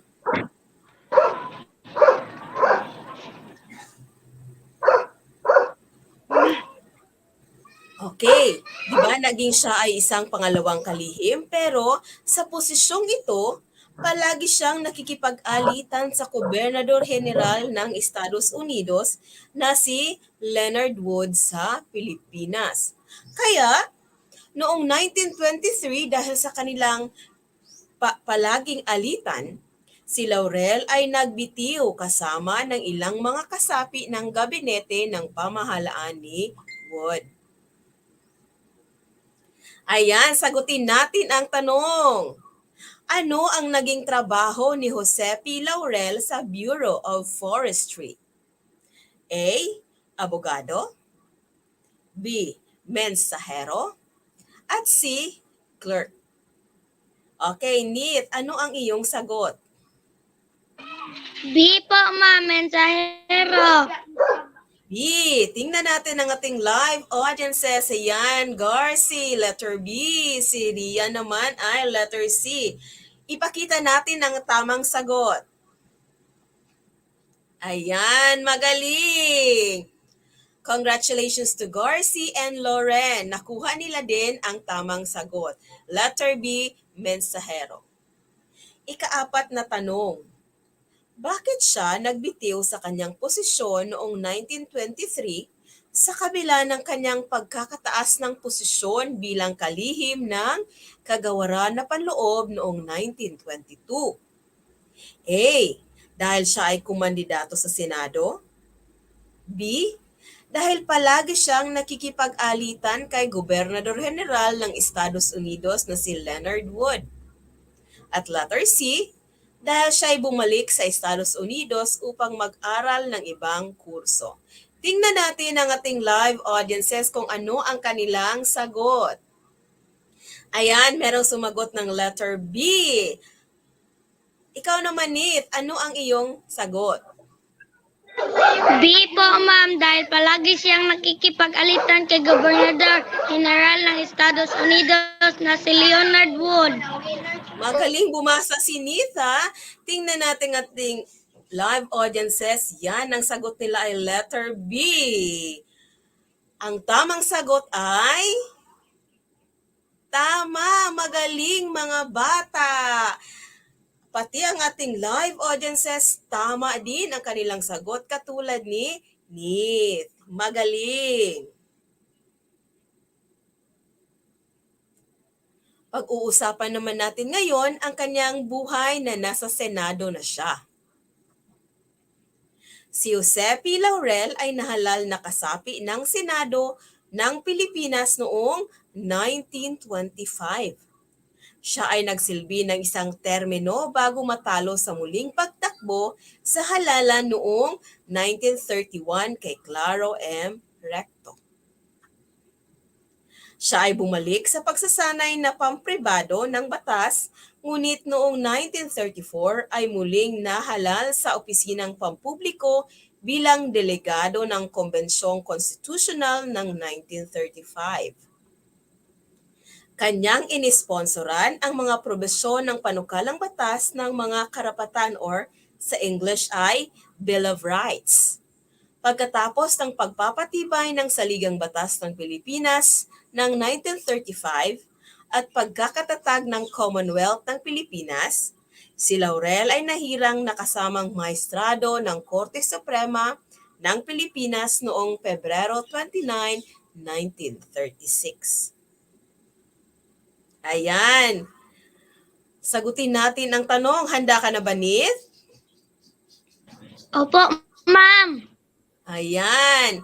Ang ating ding live audience, alam ko, handang-handa na sila. Ikalimang tanong. Kailan nahalal sa Senado si Jose P. Laurel? A. Noong 1925, B. Noong 1930, at C. Noong 1921. Ano ang iyong sagot, Nith? A po, ma'am. Noong 1925. Tingnan natin ang ating live audiences. A ang kanilang sagot. Tingnan natin ang tamang sagot. Correct! Magaling mga bata. Talaga kayo ay nakinig ng mabuti sa ating pagkukwento. Masayang-masaya si ma'am sa inyong mga sagot. At ang huling katanungan ay... Kailan nahirang na maestrado ng Korte Suprema si Jose P. Laurel? A. Noong 1936, B. Noong 1930, C. noong 1921? A po, Ano ang ma'am, iyong noong sagot? 1936. Okay, tingnan natin ang ating mga live audiences. Oh, pareho sila ng sagot kay Nith. A din ang kanilang kasagutan. Tingnan natin ang wastong sagot. Yan, tama. Magaling mga bata. Okay, congratulations mga bata sa tamang sagot at pakikinig ninyo ng mabuti sa ating kwento. Sa ngayon, dyan muna nagtatapos ang ating kwento at ipagpapatuloy natin ito sa susunod na Biyernes. Sana ay nandito pa rin kayo nakaantabay sa ating Reading Delights. Bago ako umalis, gusto ko sanang pasalamatan ang ating pupil interactor, Nith Jacob Balabaw, sa iyong pagsama sa akin sa araw na ito. Salamat, Nith! Thank you, ma'am. Nais ko ding pasalamatan ang aking sangay na tagapagmasid sa Araling Panlipunan. At siya lamang ay kakaretiro pero full support pa rin sa akin si Ma'am Marisa Hayoma. At sa akin ding punong guro na si Ma'am Johanna P. Linterna, kasamahan kong mga guro sa Nanio Central Elementary School, mga mag-aaral, ang aking interactor na nasa ikapat na baitang at mga magulang sa lungsod ng Panabo. Salamat po sa inyo sa pagbibigay sa akin ng pagkakataon na maibahagi ang aking kwento. Muli, ito po si Ma'am Amor Estilo, nagsasabi na walang hihigit pa sa pagiging batang mapagbasa. Salamat! Innovation, integration, industry-based learning, inspiration. This is the division of Panabo City, the forefront of eradicating illiteracy. Maraming salamat po, Ma'am Amor Estilo of Nanyo Central Elementary School, together with her pupil interactor, Nith Jacob Palabaw. Ayan po, na nagbahagi sa atin ng isang kwento ng mga Pangulo tungkol kay Jose P. Laurel. At dito po nagtatapos ang ating pagkukwento ngayong umaga, dito lamang sa Unlimited Stories for Reading Delights. Pero bago po tayo tuluyang maghiwa-hiwalay, let me acknowledge once again kung sino-sino ba yung naging bahagi sa atin ng pagkukwento at saka yung mga people interactors natin this very morning. Let's have a recap for today. Thank you po, Ma'am Amor Estilo from Nanyo Central Elementary School, Ma'am Michelle V. Bardiso of Rizal Elementary School, Ma'am or Sir Dante Dolohan of GL Dundoy Central Elementary School, Ma'am Maria Corazon L. Dalagan of Rizal Elementary School, Ma'am Marisol L. Zikia of New Visayas Central Elementary School, Honey May or Ma'am Honey May D. Galaura of Panabo City National High School, Ma'am Elsie O. Inigo of San Vicente National High School, and Ma'am Annabelisa C. Veroy of Panabo City National High School. Sila po yung mga tagapagkwento natin ngayong umaga. And of course, we would like to thank also sa ating mga people interactors, Luis Mozart Tinoy of GL Dundoy Elementary School, Nicole Killeen Kisto of Rizal Elementary School, Atasha Faith of P. Escalona of Rizal Elementary School, Vince Archie Sidrome of New Visayas Central Elementary School, Alexa Quijano of Panabo City National High School, and Kit Jacob Palabal of Nanyo Central Elementary School. Maraming salamat po sa iyong tagiging bahagi ng ating programa ngayong umaga. At magpapasalamat din tayo sa kanilang mga magulang na sigurado yun na nagsuporta sa ilaha o nagpasalamat kami kay gitugutan gayon ninyo ang inyong mga kabataan na mahimo gayong musalmot o makaapil sa atoang programa karong buntaga. Daghan kay salamat, Ma'am and Sir. And also we would like also to thank our DepEd officials, ayan, sila yun ning mga naga naga-head sa atoa nga kanang bitaw sila yun ang naga-lead sa atoa aning mga nindot kay na mga programa para sa atong kabataan dinhi sa Panabo City Division. We would like to thank our schools division superintendent Sir Reynante Solitario, and of course, Ma'am Fabigay Repomonte, our ASDS, Sir Januario Yamota, our CID Chief, and of course, to our SGOD Chief, Ma'am Eileen Anyunuevo, our Education Program Supervisor, as well as our, in English, as well as our Division Reading Coordinator, Ma'am Maria Perpetua G. Ma'am Maria Perpetua Angelita G. Swelpo. Happy na yun ako na ma-perfect imong pangalan, ma'am. Salamat yun kaayo.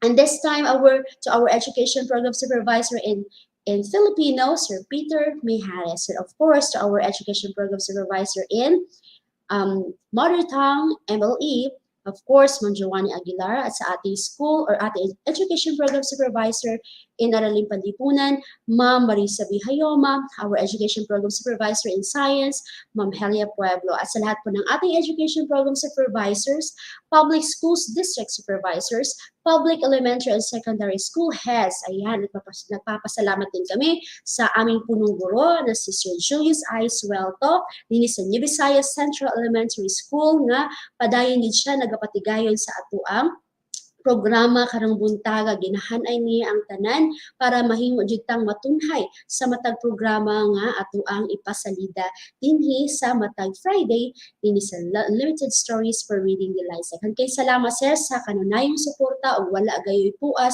nga imong pagsubaybay og sa imong pag-guide kanamong tanan para matunhay po ang atong programa dinhi sa atong tulunghaan.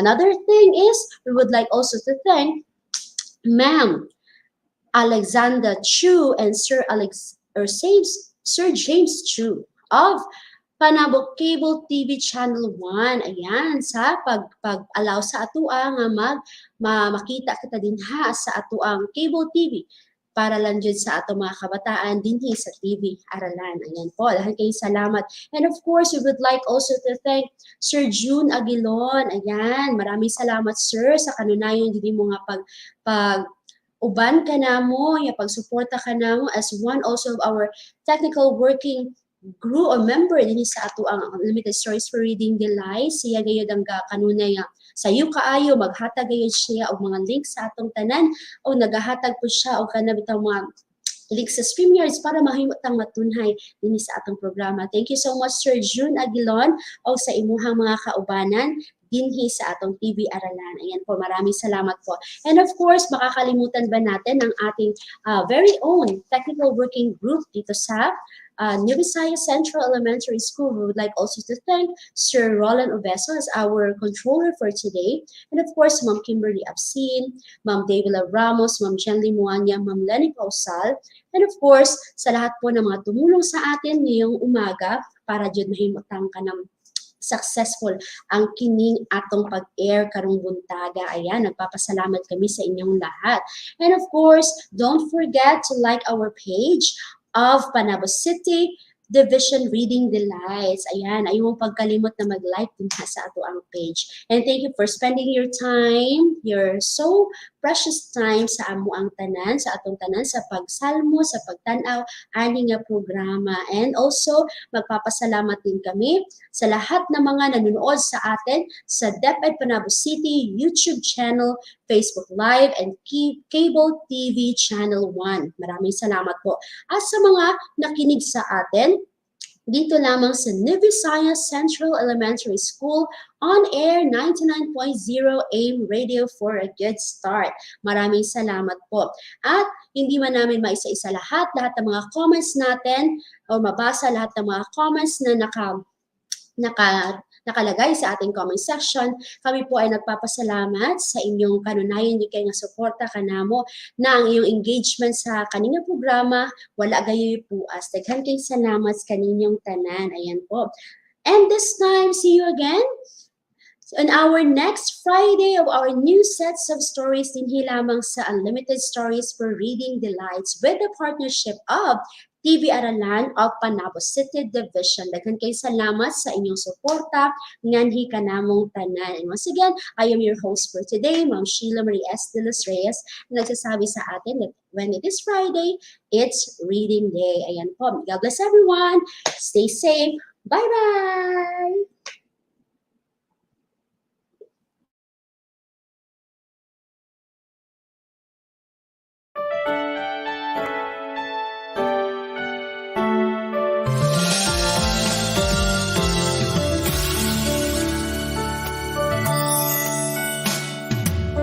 Minsan sa buhay ay may mga tanong kung bakit ganito, ganyan at nagkaganon. Sa paglalakbay sa hamon ng buhay ay matutunan natin na maging matatag at matibay. Sa kabila ng mga pinagdadaanan, patuloy sa pagbabahagi ng kaalaman, kaliwat ka na ng problema, ngunit kaagapay ang bawat isa. Makakayanan ko, makakayanan mo. Mga unos sa buhay ay malalagpasan to, basta't magtiwala. Tayo'y may pag-asa. Asahan mong kami ay gagabay sa'yo, liwanag ay abot sa anumang sulok ng mundo, kami may tiwala. Tunay na pinagpala.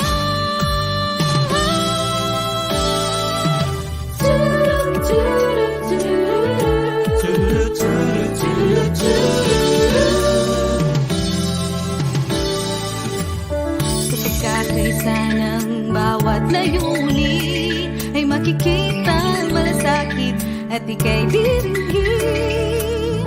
Ilalayo sa pangamba, ilalapit sa pangarap, pangarap na makamit ang kinabukasan. Sa kabila ng mga pinagdaraanan, patuloy sa pagbabahagi ng kaalaman, kaliwat ka na ng problema, ngunit gagapay ang bawat isa.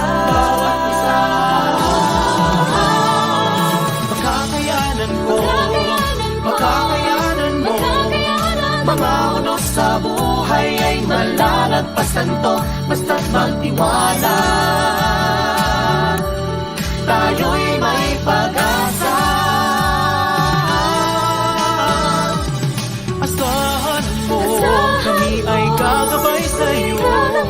Liwanag ay abot sa anumang sulok ng mundo, kami may tiwala. Tunay na pinagpala. Sa paglipas ng oras ng buhay, Baon-baon ang kaalamang hatid ng ating gabay. di magatubilis kapag kamit ang ating gawin. Ikaw at ako, maghahayag ng palibagong mundo. Panitagong ikaw, Makakayanan ko, makakayanan mo. Mga unos sa buhay ay malalagpasan to, basta't magtiwala.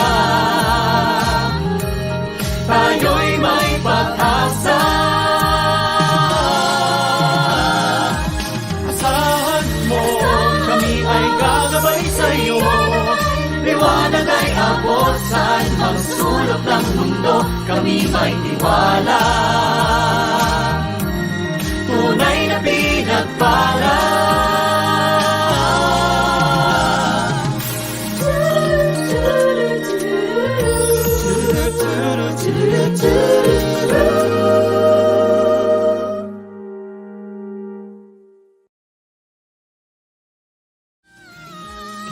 Makakayanan ko, makakayanan mo.